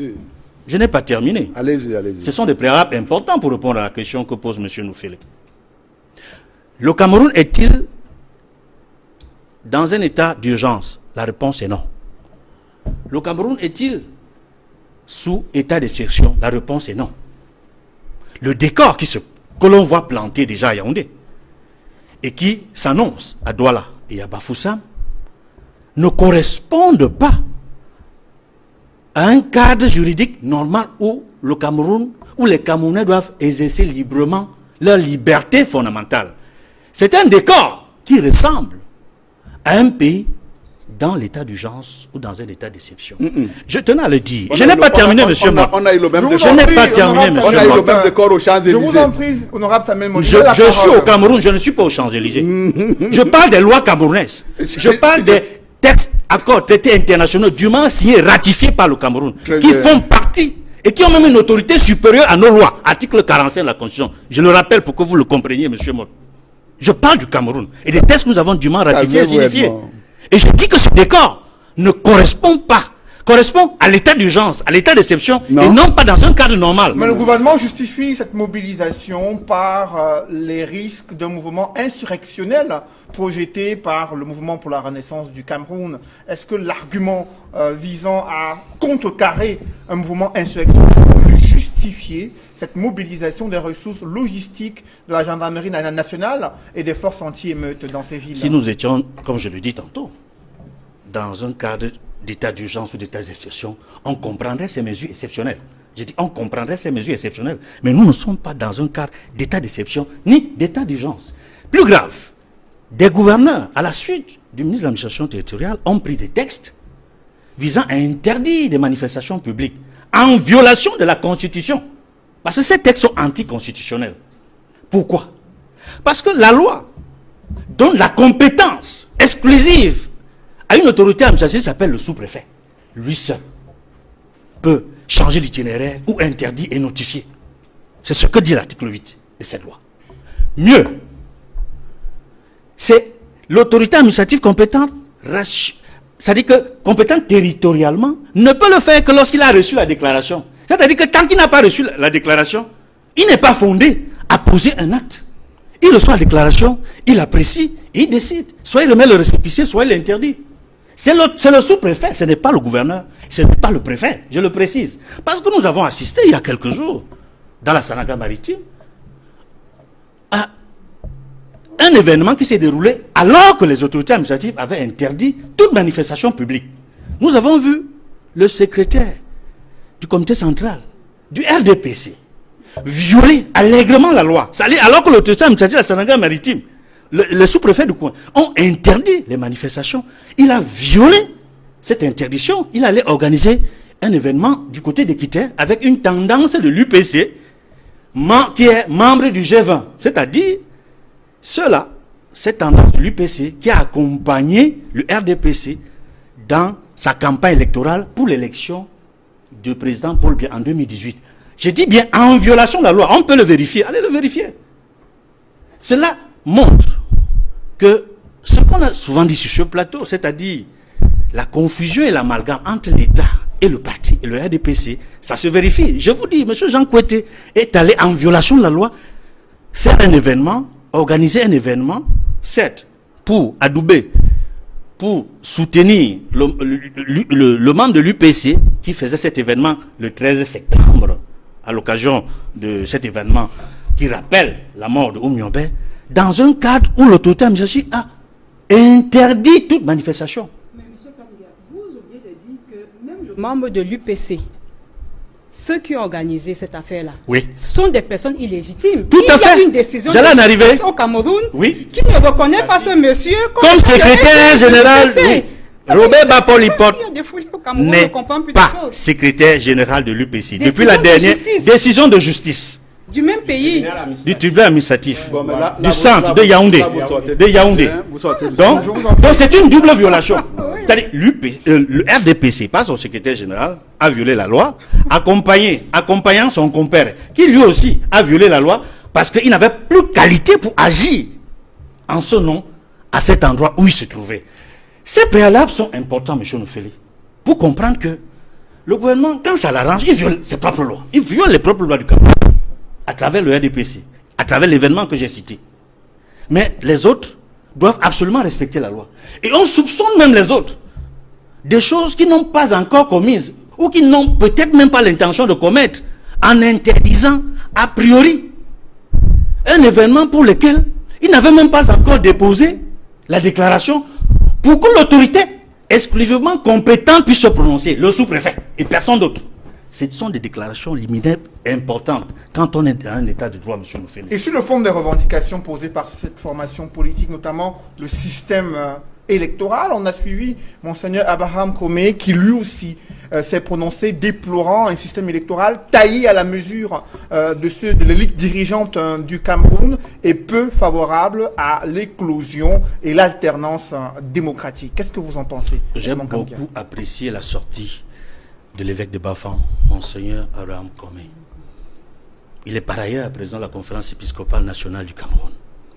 Et il est bon que dans un contexte comme celui-ci, que des autorités morales puissent parler, puissent réagir pour apaiser.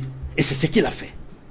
Malheureusement, il a été soit mal compris, soit le ministre chargé de l'enseignement, le secrétaire national de la communication du RDPC a voulu lui faire dire ce qu'il n'a pas dit. C'est un éveilleur de conscience, monsieur Abraham Comé, parce que tout ce qu'il dit est fondé par rapport au processus électoral.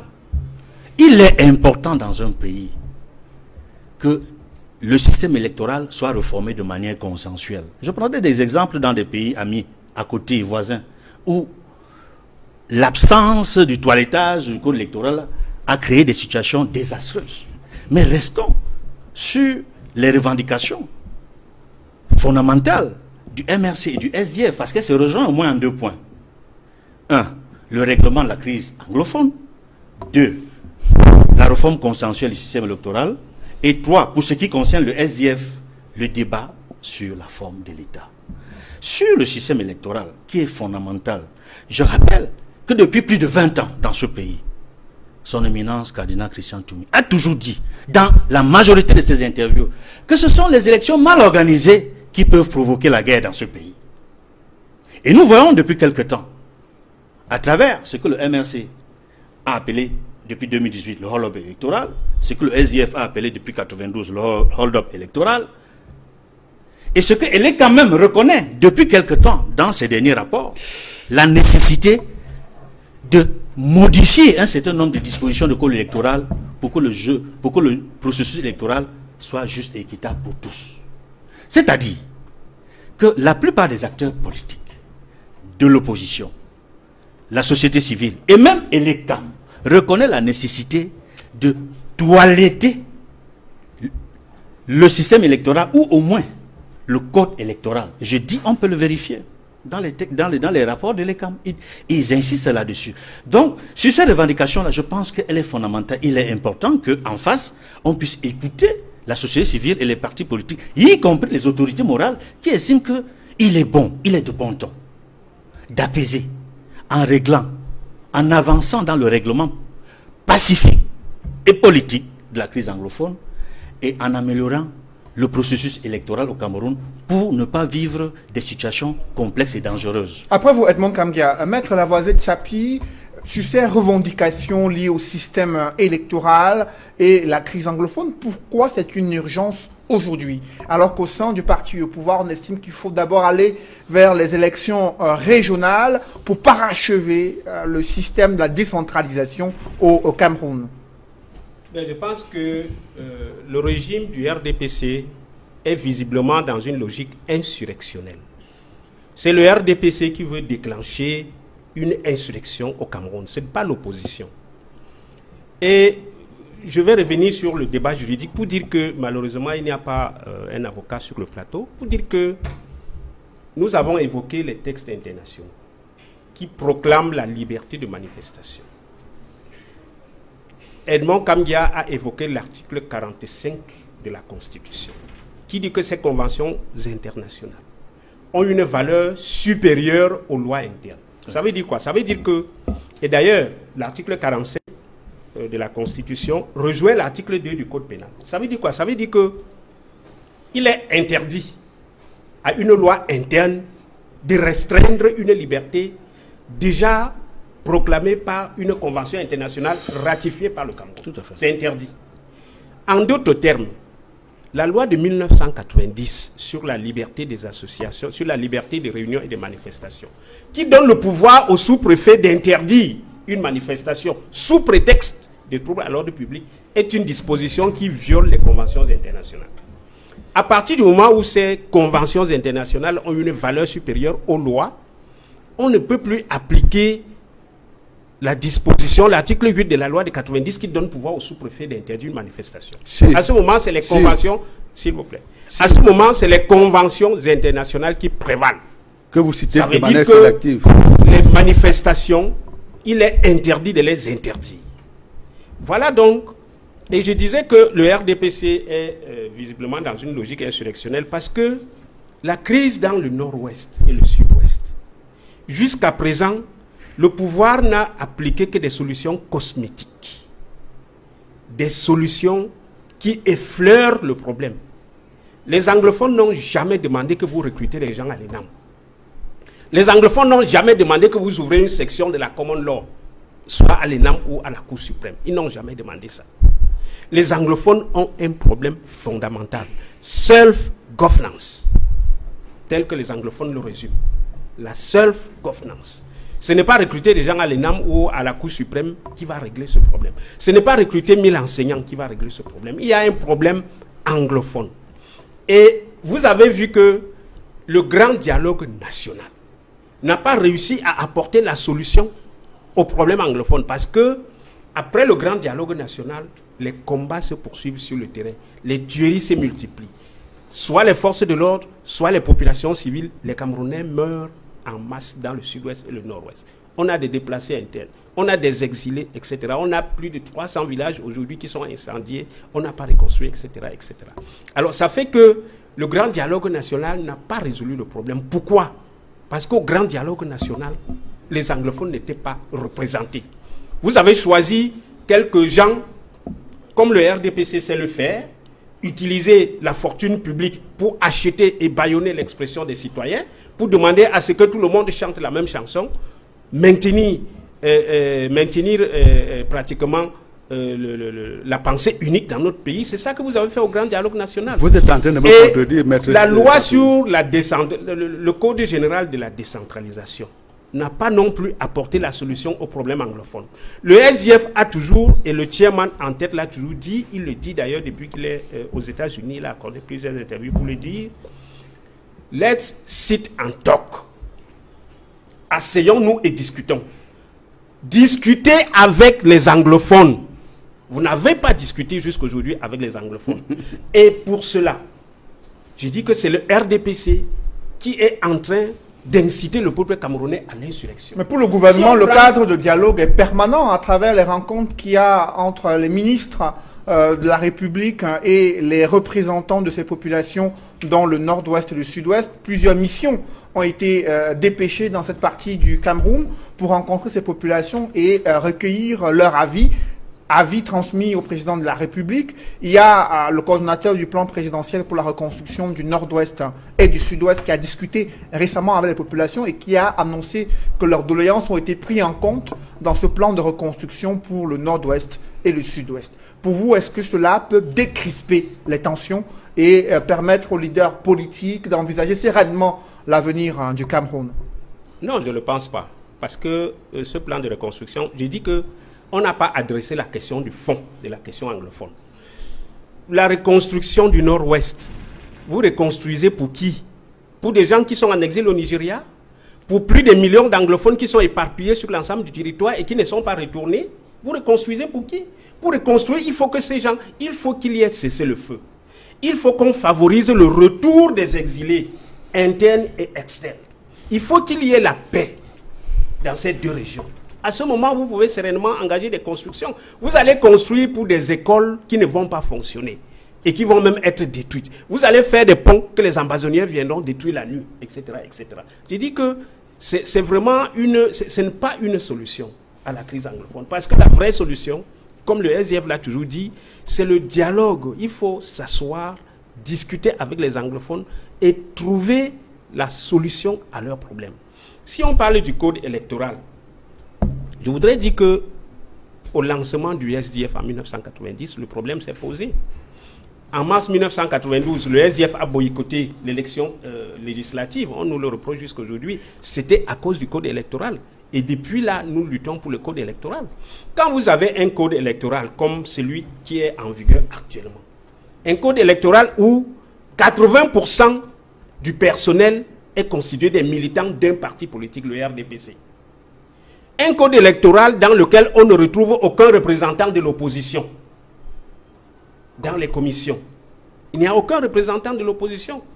Dans des pays sérieux, les commissions électorales sont paritaires. Société civile, opposition, etc., etc. Ce n'est pas le cas au Cameroun. Quand vous avez un code électoral où on vous dit, par exemple, que seul le procès verbal de l'ECAM fait foi en cas de contestation. Et quand vous vous rendez compte que 80% du personnel, c'est les militants du RDPC. Et on dit que le procès verbal qu'ils vont fabriquer, il n'y a que ça qui va faire foi. Misanga Nyamding, il y a un temps sur ce plateau, l'avait avoué. Nous bourrons souvent les unes. Nous fabriquons des procès verbaux. Misanga Nyamding l'a avoué sur ce plateau. Donc, quand vous avez un code électoral comme celui-là, quand vous avez un code électoral qui refuse les élections à 2 tours, vous avez un code électoral qui refuse le bulletin unique, etc., etc. Les récriminations contre le code électoral sont nombreux. Et je confirme avec la déclaration du représentant de NDH sur ce plateau pour dire que même l'ECAM a fait un rapport dans lequel l'ECAM a listé toutes les dispositions qui nuisent à la bonne conduite des élections et a demandé à ce que ces dispositions changent. Ça n'a pas été le cas, ça n'a pas changé. Donc nous avons un code électoral unique. Même les représentants des missions diplomatiques, la France, la Grande-Bretagne, les États-Unis, ont demandé à ce que le président Paul Biya convoque la société civile et l'opposition et qu'on s'assied pour faire un code électoral consensuel. Parce que, vous voyez, monsieur Cédric, il n'y a pas plus grave coup d'État qu'un coup d'État électoral. Vous dites que Kamto demande de chasser Paul Biya. Mais Paul Biya est arrivé au pouvoir comment? Est-ce qu'il a été régulièrement élu au cours d'une élection transparente, juste et honnête, comme les proclament les textes internationaux les règles républicaines? Je dis non. Monsieur Paul Biya, depuis 1992, n'a jamais gagné une élection dans ce pays. Il n'a jamais gagné une élection. Il est à chaque fois proclamé élu dans des conditions qui choquent l'opinion. La voix du peuple camerounais aux élections ne compte pas dans ce pays. Et il n'y a pas meilleur déclenchement d'une insurrection qu'un tel comportement. C'est vous qui poussez les Camerounais à faire l'insurrection. Maintenant, vous dites que le 22, Maurice Kamto, parce qu'il a demandé à ses militants de descendre dans la rue pour demander le départ de Paul Biya, c'est une insurrection. J'ai dit non. Vous faites un procès d'intention. Et vous savez que selon la loi pénale, l'intention n'est pas condamnable. C'est l'acte posé qui est condamnable. Quand vous posez un acte, on va le condamner après. Quand vous posez un acte, après le renversement du pouvoir. Dans l'acte que vous avez posé, s'il y avait une intention. Et oui, tant qu'on n'a pas posé un acte, c'est le procès d'intention que vous faites. Vous chutez sur la position de l'Église catholique. La position de l'Église catholique, je vais le dire. Vous avez tenté à plusieurs reprises d'amadouer, de mettre sous silence l'Église catholique du Cameroun. Vous avez recruté Monseigneur Dieudonné Watio au Conseil électoral d'élections Cameroun, l'évêque de Bafoussam. Vous l'avez recruté. Mais ce que Monseigneur Watio a vu à Elekam, c'était tellement monstrueux qu'il a jeté l'éponge, il a démissionné. Il a dit, en tant qu'homme de Dieu, respectant la parole du Seigneur, je ne peux pas me mettre à salir mes mains sur ce qui se passe à Elekam. Voilà un évêque qui a démissionné parce que le code électoral dans lequel vous l'avez mis ne lui permettait pas d'assurer que la voix du Cameroun compte au cours d'une élection. Donc pour dire que vraiment la marche du 22, c'est une marche pacifique. Vous avez dit marche pacifique. Le MSC a dit c'est une marche pacifique. Le SDF a demandé à ses militants de participer à cette marche. Vous retrouverez les militants du SDF dans la rue parce que depuis 1990, nous sommes dans la rue et nous nous battons pour qu'il y ait la démocratie dans notre pays. Et le ministre de l'administration territoriale a prévenu tous ceux qui vont se retrouver dans la rue feront l'objet d'arrestations et de gardes à vue administratives. Est-ce que vous le savez? Oui, Maître Lavallée-Sapir. Le ministre de l'administration territoriale, il a même prévu qu'il va envoyer les abeilles aux citoyens. Mais sachez que les abeilles, là, c'est une arme à double tranchant. Si vous envoyez les abeilles dans la rue, et que les abeilles, là, trouvent que ce qu'on réclame dans la rue est juste, ces abeilles vont retourner, vous retrouver dans votre bureau. Après, c'est vous qui allez en partie. Mais je voudrais dire que le ministre de l'administration territoriale n'est pas dans son rôle. Il n'est pas le délégué général à la sûreté nationale. Il n'est pas le ministre de la justice. Il n'est pas le secrétaire, il n'est pas le ministre de la défense. De quoi se mêle-t-il? Après vous, Maître Lavallée-Sapir, Samuel Maud, pourquoi il y a toujours ce sentiment donné aux Camerounais que la solution, c'est la répression face aux revendications politiques posées par l'opposition? C'est vous qui donnez à l'activité du gouvernement un caractère répressif. Non, arrêtons de sourire. Oui, c'est pas la guerre. Non, justement, je voudrais vous rappeler. C'est la réalité. Écoutez, je vais vous rappeler. Éric Druyer, manifestant gilet jaune, dans un plateau de télévision, a tout simplement dit, s'il arrive à proximité de l'Élysée, je rentre dedans. On a considéré que ça avait caractère à l'amener à une condamnation. Il a été condamné pour 15 mois avec sursis. Mais je voudrais vous dire que c'est une mauvaise décision. C'est une mauvaise décision. Parce qu'on a condamné une intention. On a condamné une intention. Je vous en prie. À la parole. Vous avez la parole, honorable Samuel Maud. Allez-y. Je suis curieux d'entendre Maître Sapir revenir devant une telle énormité en disant effectivement, il ne pourrait être condamné qu'après renversement du régime parce qu'effectivement, c'est à ce moment-là qu'on va considérer que l'acte est consommé. Attendez. Et là également, il a voulu vous égarer tout à l'heure en mode prétend des propos. Je suis revenu sur 1987 parce que là également, dans le cas de Éric Druyer, la France est réputée au monde comme étant le pays des Lumières, le pays des libertés. Quand on en arrive à condamner quelqu'un qui, dans un plateau de télévision, a tout simplement dit nous rentrons dedans, effectivement, il faut comprendre que la liberté a des limites. Et si vous revenez sur 1789 pour vous dire effectivement que nous sommes dans une période de liberté, une période libertaire, où on pense qu'on peut tout faire, on peut casser, on peut tuer. Mais qui a cassé? Attendez, qui a cassé? Attendez, Maître Sapir. Ni le SDF, ni le MSC, aucun parti de l'opposition n'a jamais rien cassé. On est dans une période de liberté. Mais c'est vous qui utilisez l'armée. On est et les forces de maintien de l'ordre pour tuer les Camerounais. Je vous en prie. On est dans une période libertaire. Vous avez tué en 90. Je vous en prie, Maître Sapir. Il a la parole. Vous avez tué en 2008. Vous vous apprêtez à tuer le 22. On est dans une période libertaire où on pense effectivement qu'on peut guillotiner le roi. Et une fois qu'on a guillotiné le roi et que les esprits sont calmés, on dit effectivement à travers cet article 4 qu'effectivement c'est très bien d'avoir des libertés, mais si nous ne donnons pas, une limitation, si nous ne donnons pas à cette limitation, à cette liberté-là, effectivement, la société va aller à volo. C'est le sens effectivement de la liberté. de la limitation. Mais parce que quand vous allez entendre parler sur la hiérarchie des normes juridiques, Maître Sapi, on n'a pas de divergence là-dessus. Ce que je vous reproche ici, c'est d'avoir une citation sélective. Parce que quand vous avez cité jusqu'à l'article 20, vous oubliez que l'article 29 existe. Où on vous dit effectivement, parce qu'il y a une loi qui réglemente ces libertés-là, on peut trouver un encadrement. Et l'article 8 sur lequel nous nous appuyons aujourd'hui sur le plan interne, cet article-là n'est pas anticonstitutionnel. Parce qu'elle dit effectivement, vous êtes libre de manifester. Vous avez tout simplement pas à aller demander une autorisation auprès de l'autorité administrative pour pouvoir savoir si vous manifestez ou pas. Vous déclarez tout simplement. Mais il y a un bémol à cela. L'administration restera juge de savoir s'il y a une opportunité à pouvoir le faire. Et notamment, il va s'appuyer sur une grille de lecture qui est définie ici, laquelle la bonne foi, et qui est également le fait du précédent. Quand le fait du précédent ne plaide pas pour vous, malheureusement, sur le fond des revendications, honorable Samuel Maud, sur le fond des revendications politiques, donc sur le fond des revendications politiques, le système électoral et la crise dans le nord-ouest du sud-ouest. J'ai tendance à paraphraser un ami qui tout récemment disait, le consensus également dans une démocratie, c'est une imposture. Oui, vous pouvez réagir comme ça. C'est une imposture parce qu'effectivement, quand les sujets sont brûlants, Edmond Kamga, quand les sujets sont brûlants et que les positions sont cristallisées, qu'est-ce que vous avez comme poste de sortie? C'est pas que vous soyez unanime. Passage en force. Attendez, c'est pas passage en force, madame.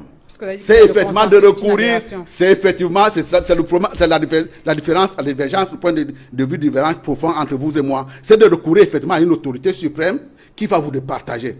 L'autorité suprême en termes de point de vue divergent dans une république, c'est effectivement l'électeur. Parce que quand vous pensez que vous allez partir dans un endroit où vous allez avoir un consensus, le consensus, au-delà des problèmes d'imposture qui vous a fait hurler tout à l'heure, il est difficile dans une société où les intérêts sont divergents, les positions sont divergentes, les idéologies ne collent pas.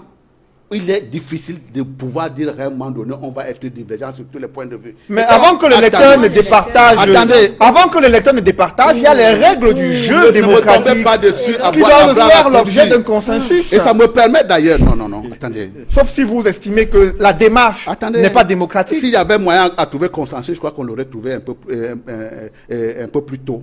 Vous voyez très bien que ces points de... Le n'a rien fait pour chercher le consensus. Oui. Vous voyez très bien que pour ces points de consensus, mais également, soyons républicains sur le plateau. Quand je les entends parler des points du nord et sur le sud-ouest, il n'y a pas à prendre des armes parce qu'on a des sujets de divergence à un moment donné. Or, quand vous l'entendez, il faut que le gouvernement négocie. On n'a pas à négocier. On n'a pas à faire ceci ou cela. Effectivement, dans le cadre, effectivement, il y a eu de même des négociations, mais c'est les règles de droit, c'est les règles républicaines qui doivent conditionner notre action au quotidien. Et quand on dit effectivement, il y a des gens qui disent dans un sens, on a besoin pour pouvoir mieux se développer d'un État fédéré, c'est leur point de vue. Il y a des gens également qui pensent qu'au-delà de la fédération, on peut avoir un minimum de centralisme, c'est leur point de vue. Et lorsqu'on a fini de discuter, ces deux problèmes-là sont déposés sur la table, c'est de dire effectivement, on va recourir à un arbitre. Et cet arbitre-là, ce sera le citoyen qui va nous départager. Et lorsqu'on est minoritaire dans un point de vue qu'on a défendu, on n'a pas à prendre des armes. Dans le cas du nord et du sud, au-delà du fait que le gouvernement a effectivement négocié, vous voyez très bien que les gens sont donnés des libertés de prendre des armes et mettre ça pire, les encenser pendant un moment et continuer à les encenser, ce n'est absolument pas républicain tout ça. Ce qui est républicain, c'est de dire effectivement il y a des règles de droit qui sont établies et que dans le cas effectivement d'un point de vue divergent, c'est l'État qui va nous, c'est les citoyens qui vont nous séparer. Là également, il parle sur les problèmes de code électoral. Très bien, qu'il y ait des toilettages à faire, madame. C'est possible. Rien n'est parfait sur cette terre. Tout est perfectible.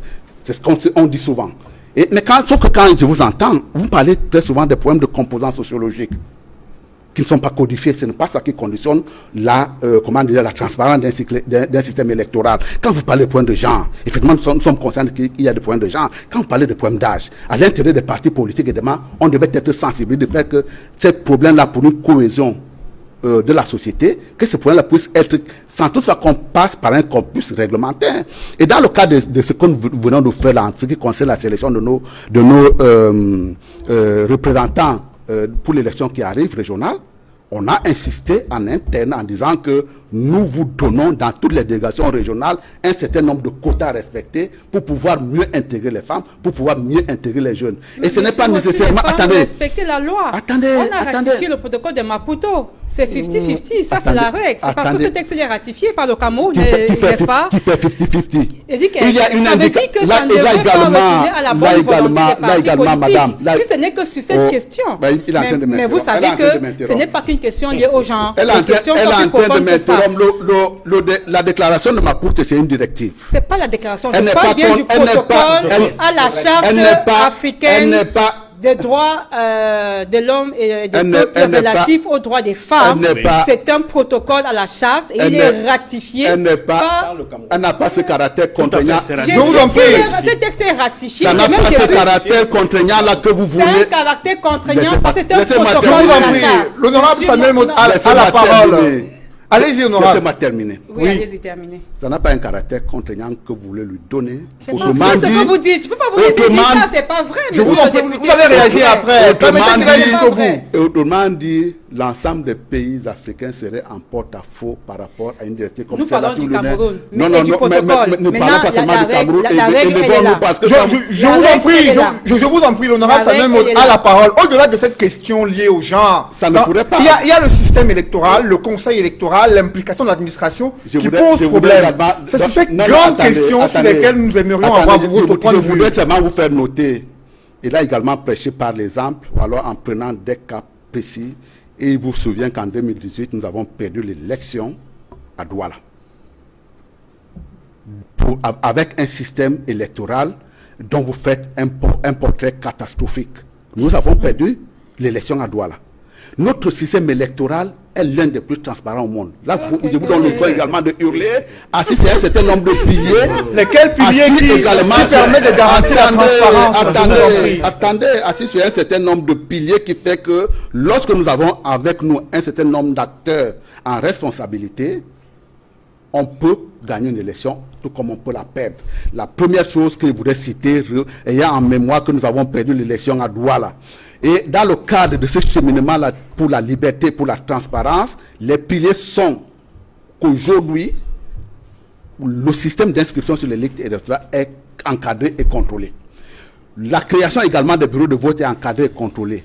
Et un élément central de ce pilier-là, de la transparence, c'est qu'on autorise l'ensemble des parties prenantes à ce système électoral-là d'être là pour pouvoir surveiller le processus électoral et éviter l'ensemble des sorties désastreuses que nous avons constatées à pouvoir dire j'ai gagné sans toutefois avoir un seul PV.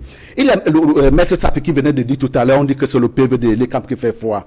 Je mets Sapi en défi de dire dans un système comme le nôtre où on donne un PV à 5 personnes qui ont participé à la même élection, je donne la liberté, je lui donne la possibilité de me apporter la preuve qu'une personne là-dedans, parce qu'elle s'appelle Elécam, va modifier le PV. Mais encore une dernière fois, dans le cas effectivement de cette élection-là, les gars de l'Écam ont été interpellés et ils nous ont dit, mais écoutez les gars, vous dites effectivement que c'est mon PV qui fait froid.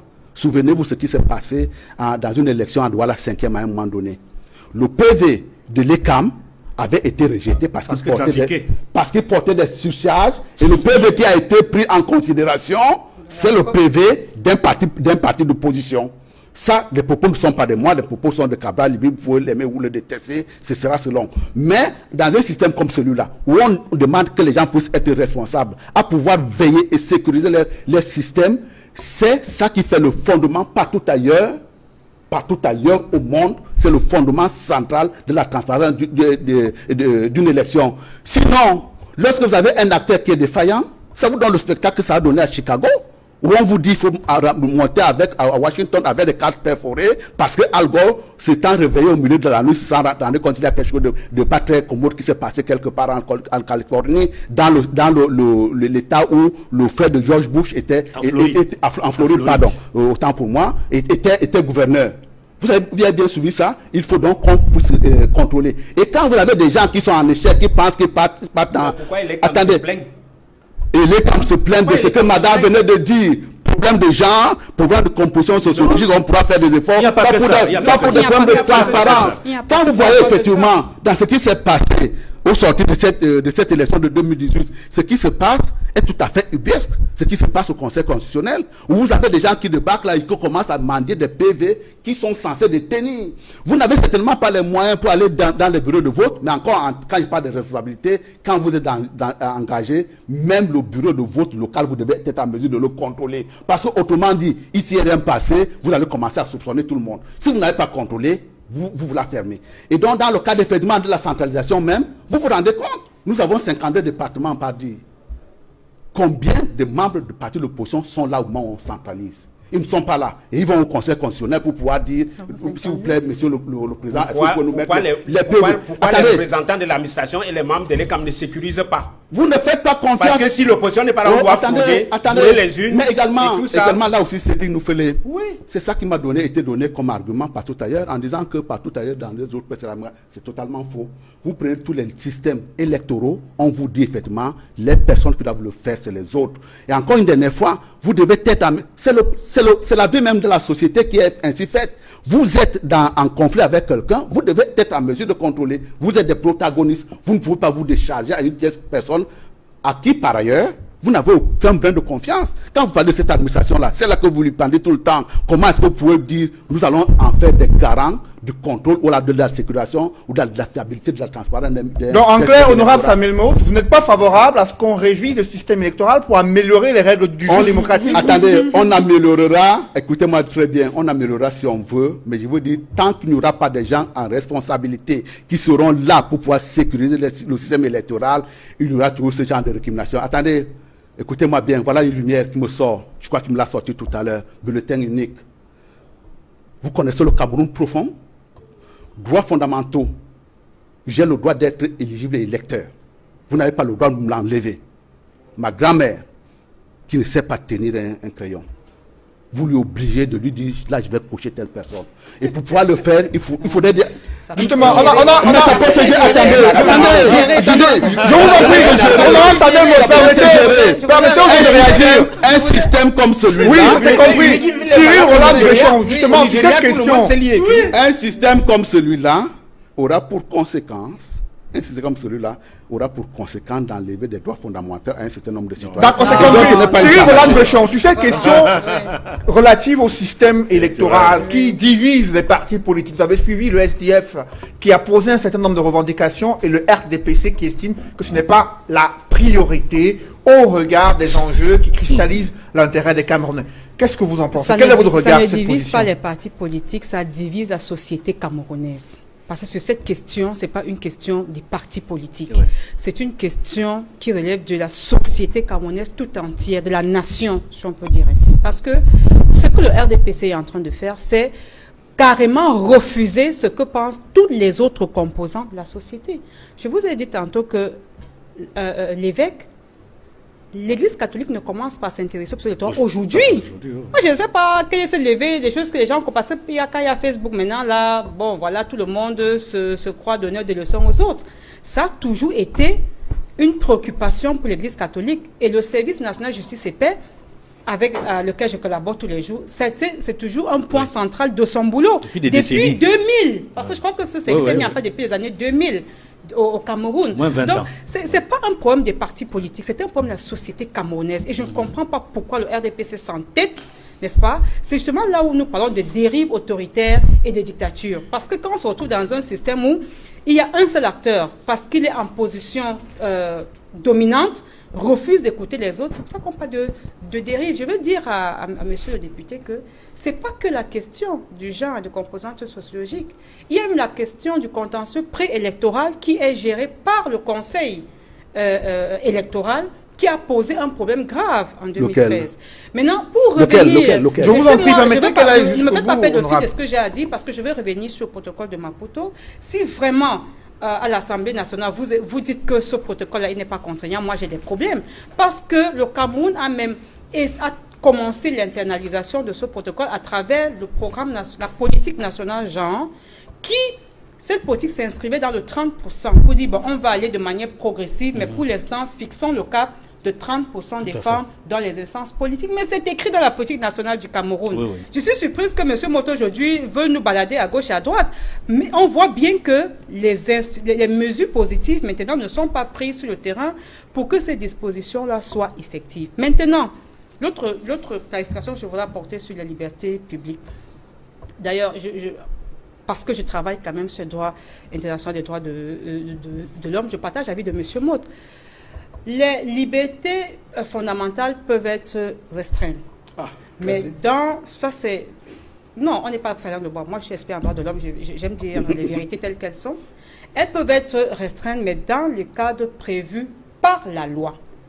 Et la loi au Cameroun prévoit l'ordre public, les bonnes mœurs.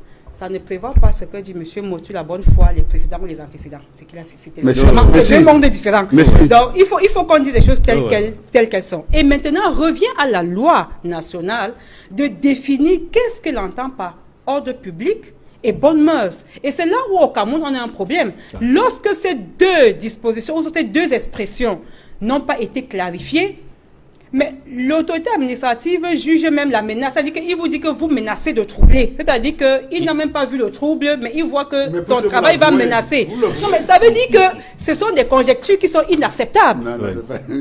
C'est de ça qu'il s'agit.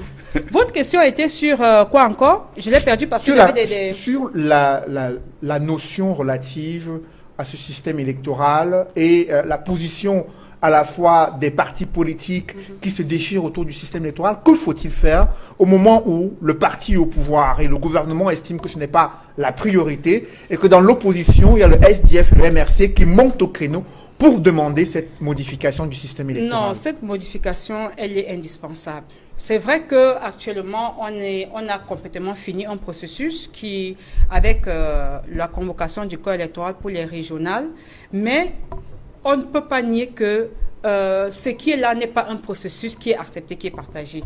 Il faut que tous les acteurs, et particulièrement le RDPC, parce que c'est l'ordre, c'est le problème, tous les acteurs sont d'accord là-dessus, il faut pourtant qu'on aille vers un dialogue, n'est-ce pas, qui viserait la modification du code électoral, système électoral. Je suis encore une fois de plus désolée quand M. Maud me dit que le consensus est impossible.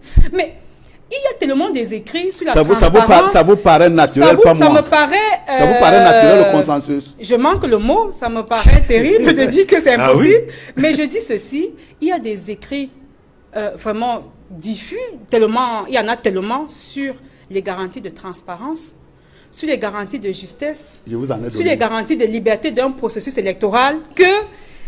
il me semble aberrant de dire que c'est impossible parce qu'il y a des points clés où on peut avoir dans ce débat, messieurs, mesdames, dans ce débat, le roi Sokudju, le roi des Bamenju, s'est invité à travers une tribune rendue publique ce dimanche. Il s'adresse notamment aux dirigeants du Cameroun en précisant, honorable Samuel Mo, je vous prie de suivre, que les dirigeants du Cameroun arrêtent de cogner la main sur la poitrine en se trompant que le Cameroun c'est pour eux seuls et qu'ils invitent les autres acteurs autour d'une table pour discuter sur la bonne marche du pays, sur les règles du jeu et sur la préservation de la paix. Cela permettra de calmer les esprits. Est-ce que vous êtes prêts de vous inscrire dans cette logique que recommande ce gardien des traditions? Nous sommes fondamentalement dans cette logique, même si... Pourquoi donc ne pas inviter les leaders de cette marche prévue le 22 septembre pour discuter des revendications qu'ils ont posées, honorable Samuel Maud? Madame veut vivre dans un monde qui n'est pas un monde réel. Ah bon? Moi, je vous en prie, vous avez la parole, honorable Samuel Maud. Moi, je veux être quelqu'un milité par quelqu'un qui est concret, assis sur la réalité du quotidien, qui admet que Edmond Kangba et moi, de temps en temps, on peut s'entendre. Mais qu'il peut également, il peut avoir des divergences. Non, mais avec vous, bien entendu, madame. De temps en temps, qu'on puisse s'entendre et qu'on ait par ailleurs aussi des points de divergence qui demandent un arbitre. Et dans le cas, effectivement, ce que vous dites, madame, c'est ce que j'appelle souvent le champ des possibilités. C'est-à-dire que vous pensez qu'on peut faire telle ou telle chose de cette façon. Je peux également penser qu'on peut faire son contraire. Nous sommes dans phase de champ des possibilités. Mais encore une dernière fois, évitez de transporter votre pensée je veux dire, en science infuse. Comment on fait donc pour désamorcer la... Je vous en prie, avançons, honorable. Comment on fait pour désamorcer les tensions politiques observées au Cameroun, avec d'un côté l'opposition qui demande à ce qu'il y ait une révision du système électoral et une résolution pacifique de la crise anglophone et le gouvernement de l'autre. Comment on fait aujourd'hui pour désamorcer cette tension? Arrêtons de penser que lorsqu'on a déclamé quelque chose, c'est une vérité révélée.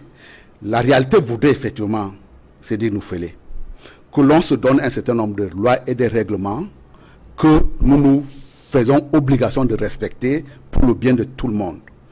Et encore une dernière fois, la société elle fonctionne comme ça. On n'est pas majoritaire pour toute la vie. Mais de même qu'on ne peut pas être, on peut envisager qu'on ne puisse pas être minoritaire pour toute la vie. Mais à partir du moment où on dit que finalement la loi républicaine qui nous sépare, qui nous départage dans la prise de position, la prise de décision à un moment donné est la loi majoritaire, on se fera violence de la respecter en pensant qu'un jour on deviendra soi-même majoritaire pour pouvoir faire partager sa science. L'environnement dans lequel on voulait nous inscrire là, effectivement, c'est celui de dire qu'à un moment donné, on va palabrer pendant 365 jours et on va constater au 366e jour qu'on est finalement, on s'est finalement pas entendu. Justement. Et on aura perdu du temps pour cela. C'est compris. Pour cette raison-là, que ce soit sur l'ensemble de ce que vous soulignez là en disant qu'effectivement, il y a des points de vue divergents sur ce qu'on peut entendre comme étant transparent dans le système électoral, que ce soit sur les points qui se posent au nord et au sud-ouest, c'est tout simplement un point de majorité à un moment donné. La seule chose que l'on doit demander aux gens aujourd'hui qui nous contestent un certain nombre de positions que nous prenons, c'est de dire effectivement qu'il faut travailler à l'intérieur du corps social. C'est la seule solution. Après, vous, de manière à ce que demain, ils puissent devenir majoritaires. Permettez que d'autres réagissent, je vous en prie, permettez que d'autres réagissent. Avec vous, maître Lavoisier de Sapi, lorsque le roi des Bamenju, Sa Majesté Sékou Jean Ramos, s'exprime, interpellant le gouvernement sur le fait qu'il doit arrêter de cogner la main sur la poitrine en se trompant que le Cameroun leur appartient à eux tout seuls, qu'il faut inviter les autres acteurs politiques sur la table pour discuter de la bonne marche du pays, cela va calmer les esprits. Que pensez-vous d'une telle proposition qui vient d'être faite? Oui, le chef Bamenju est très éclairé. C'est d'ailleurs un patriarche que dans le SDF nous admirons beaucoup, de par la clairvoyance de ses positions et sa neutralité par rapport aux analyses politiques sur les événements qui se posent dans notre pays. Donc, l'appel que le chef Bamenju vient de faire rejoint l'appel que le SDF fait depuis 1997. Nous avons demandé, le comité exécutif national du SDF avait demandé à M. Paul Biya de convoquer une conférence constitutionnelle. Conférence constitutionnelle au cours de laquelle on doit s'entendre sur une nouvelle constitution de notre pays. Laquelle nouvelle constitution définit clairement la forme de l'État. Ça règle le problème anglophone, ça règle la question du fédéralisme, etc. Laquelle nouvelle constitution doit mettre sur pied des institutions crédibles pour faire fonctionner la démocratie au Cameroun. Ça règle le problème du code électoral, ça règle le problème de la déclaration des biens, ça règle le problème de l'indépendance de la justice, ça règle beaucoup de problèmes. Cette conférence constitutionnelle, depuis que le SDF l'a réclamée, on ne l'a jamais tenue. Et l'appel du chef Sékou, quand il dit que le RDPC doit cesser de se taper la poitrine. Il n'a pas dit ça. Il a dit les dirigeants politiques. C'est vous qui dirigez. C'est vous qui dirigez. Non, non, non. C'est vous. Un président de parti, c'est un dirigeant politique. C'est vous qui dirigez. Parce que pour ce dont nous venons de parler aujourd'hui, cette déclaration, qui tape la main sur la poitrine aujourd'hui en disant que vous allez voir ce que vous allez voir, c'est l'OMLC qui tape la main sur la poitrine. Cette déclaration, le chef l'a fait après un constat. Le RDPC a institué des méthodes pour se perpétuer au pouvoir. La première méthode, c'est le tribalisme. Il s'agit de permettre à ce que les Camerounais se cognent les têtes des uns des autres. Quand vous êtes un Bamléké, si vous ne soutenez pas Paul Biya, vous n'êtes pas Camerounais. On vous taxe de tribaliste. Quand vous êtes un Bamléké qui soutient Paul Biya, on ne dit plus rien, vous n'êtes pas tribaliste. Et je voudrais dire que à Bafoussam, par exemple, dans la région de l'Ouest, nous avons les ressortissants de l'Est, du centre, du sud, du littoral, du nord, qui vivent à l'Ouest en harmonie avec tous les autres citoyens. Qu'est-ce que vous voulez démontrer là? Mais vous avez mis dans la tête de certains... Écoutez, vous avez mis dans la tête de certains citoyens que le pouvoir là, les Bamlékés veulent arracher le pouvoir de Betty. Vous avez mis ça, vous avez fait ressortir ce point de vue-là pour faire croire que dans ce pays, et d'ailleurs Amadou Ali l'a dit, je cite, une grosse du RDPC qui a dit que les Bamileke ne prendront jamais le pouvoir dans ce pays. Mais le chef de l'État du Cameroun, Maître Lawazé Tchapi, le président de la République, a toujours dénoncé et condamné le tribalisme à travers de multiples sorties médiatiques. Il y a même une loi pour criminaliser le tribalisme qui a été mise en place. Est-ce que cela ne montre pas que le gouvernement veut se mettre au-dessus de ces replis identitaires observés sur la scène médiatique et politique? Oui, il y a des lois. On n'en disconvient pas. Il y a une disposition pénale qui réprime le tribalisme. Mais dans les faits, qu'est-ce que le gouvernement fait pour assurer l'intégration nationale dans ce pays? Qu'est-ce que le gouvernement fait? Il vous souvient, honorable Motte, que en 1990, quand on a lancé le SDF, vous avez taxé les anglophones de Biafrais. Vous avez dit que l'hymne du Nigeria a été chanté à Bamenda. Ça, c'est le RDPC qui l'a dit. Donc, voilà, le tribalisme, vous le transformez en méthode de gouvernement. L'autre méthode que vous appliquez et qui vous permet de perpétuer votre domination sur le peuple camerounais en le paupérisant, c'est l'achat de conscience. Le RDPC puise largement dans les fonds publics pour acheter tout le monde. Dès qu'on sent que la menace du pouvoir vient de ce côté-là, on essaye de voir qui sont les gens qu'on peut acheter. Ils puisent largement dans les fonds publics pour acheter les consciences. Et puis vous avez l'intimidation. Et quand l'intimidation ne suffit pas, regardez, à partir d'aujourd'hui, regardez les carrefours de Douala, de Yaoundé, de Bafoussam. Vous verrez les armes militaires plantées partout, à compter d'aujourd'hui. Parce que des Camerounais vont oser dire que Paul Biya gouverne mal. Il faut qu'on sorte les armes, il faut qu'on les tue. C'est ce qui se passe dans le Cameroun anglophone. Quand vous trouvez que des gens ont des revendications légitimes, au lieu de négocier, au lieu de s'asseoir et examiner entre Camerounais ces problèmes, on préfère brandir les muscles. On préfère sortir les armes.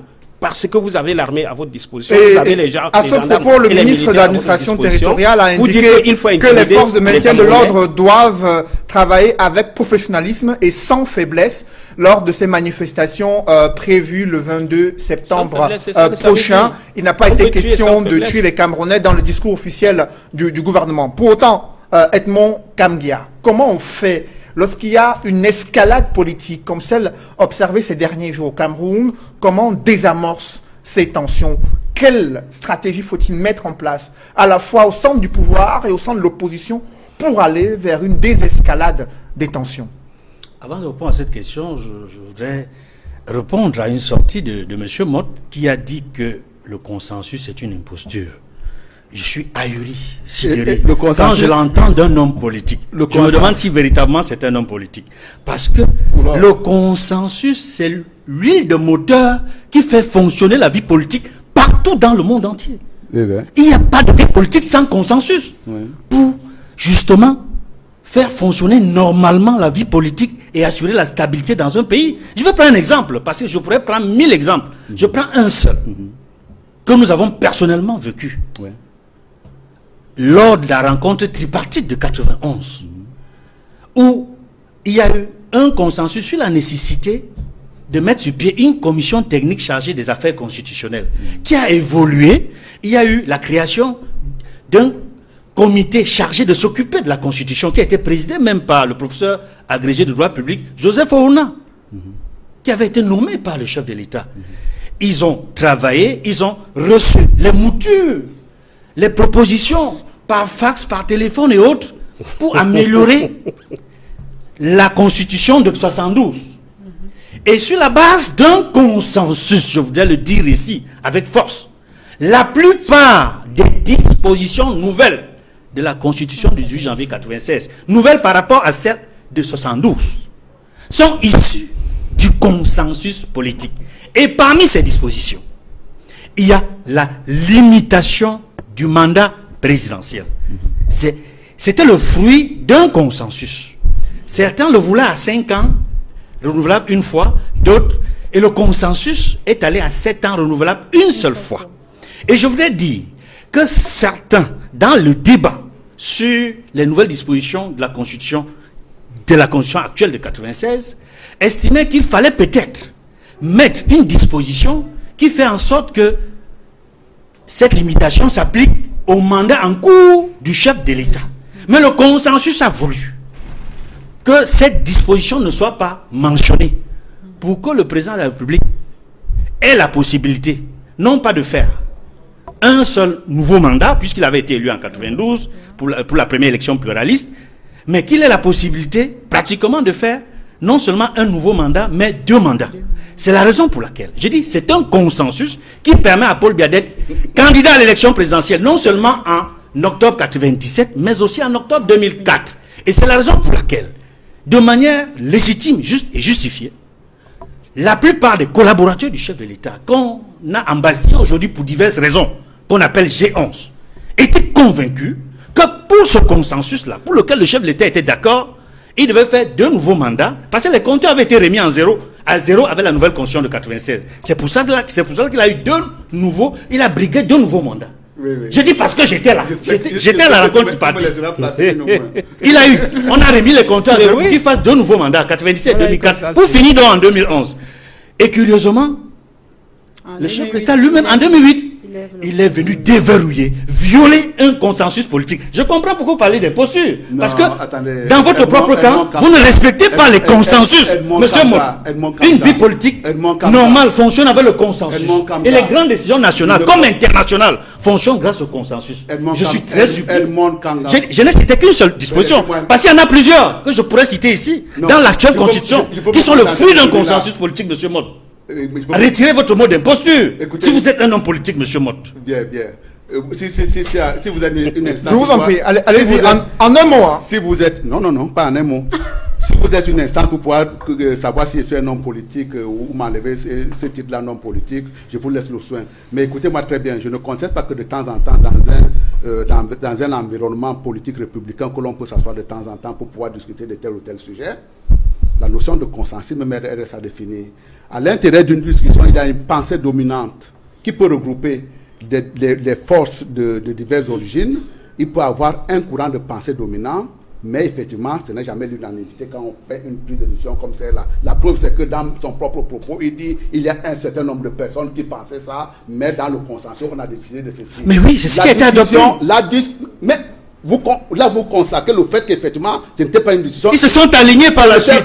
Ils se sont alignés par la suite. C'est ce que vous dit Edmond Kanga, qu'à l'intérieur d'une république, effectivement, à un moment donné, il y a un courant de pensée dominant qui peut traverser le corps social, mais à partir du moment où il est majoritaire, effectivement, les autres devront s'aligner. C'est là également, c'est dans le cas, c'est la fonction première, c'est la règle de base d'une démocratie qui consiste à dire à un moment donné qu'il y a des gens qui peuvent penser que dans un environnement comme le nôtre, on doit être fédéré, et d'autres qui pensent qu'effectivement ils ont besoin d'un État chagopin. À ce moment-là, une fois que la décision est terminée, soit peut-être dans le cadre d'une campagne électorale, on décidera, et c'est le courant de pensée au-delà de ce débat, au-delà de ce débat sur les concepts liés au consensus politique, messieurs, le sujet, alors, justement, au-delà de ces questions de débat, comment donc, honorable Samuel Mott et Edmond Kanga, comment on parvient donc à un consensus pour éviter l'escalade politique au Cameroun? Comment on parvient à ce consensus? On revient dans le débat. Je vous en prie.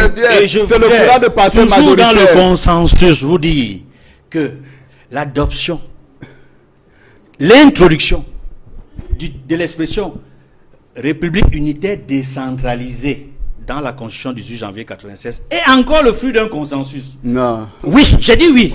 Parce qu'il y avait 2 camps, les fédéralistes. Dépassons ce débat. Monsieur, dépassons ce débat. Il y avait 2 camps. Et les 2 camps ont accepté le compromis provisoire. Dépassons de la République décentralisée. Messieurs, dépassons. Au fédéralisme. Dépassons ce débat. Edmond Kanga, on sort comment de la situation actuelle avec des tensions et des camps qui se dessinent au sein du parti au pouvoir de l'opposition? Comment on fait pour désamorcer ces mouvements qui sont annoncés et cette stratégie de répression qui se met en place? Comment on fait avec d'un côté l'opposition qui revendique et qui souhaite manifester dans la rue, de l'autre côté le pouvoir qui reste sur ses positions et qui ne souhaite pas entendre ce qui vient de la part de certains partis de l'opposition? Comment on fait? Comment on parvient au consensus dans ce cas-là? J'appelle les autorités, les gouvernants, à écouter la voix de la sagesse de Sa Majesté, le chef Là, supérieur tu es Sokudju. en pleine prédication là. Il dit, je les appelle à écouter la voix de ce patriarche qui a connu plusieurs vies, qui a un vécu, une expérience. Non seulement pendant la période de colonisation, enfin, entre guillemets, parce qu'on n'a jamais été une colonie, mais pendant que les Anglais et les Français administraient le Cameroun, il était là, il a connu des situations personnelles difficiles, de l'écouter et de favoriser un dialogue avec non seulement la société civile, mais également les leaders politiques de l'opposition pour détendre l'atmosphère politique. Merci, mesdames, messieurs, c'est la fin de cette émission. Merci à vous, honorable Samuel Motte, d'être venu sur ce plateau. Merci également à Edmond Kamgia d'avoir participé. Merci également à vous, messieurs, maître Lavoisier de Chapi et également Cyril Roland de Deschamps. Je souris toujours. Mesdames, messieurs, c'est la fin de cette émission sur Equinox Télévision. Merci de l'avoir suivi et merci de rester sur Equinox Télévision.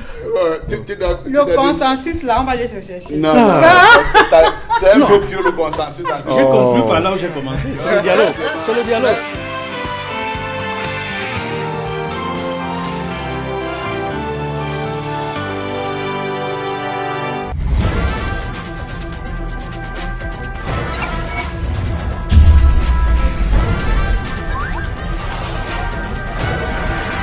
Equinox Télévision, au-delà de l'image, nous rendons compte.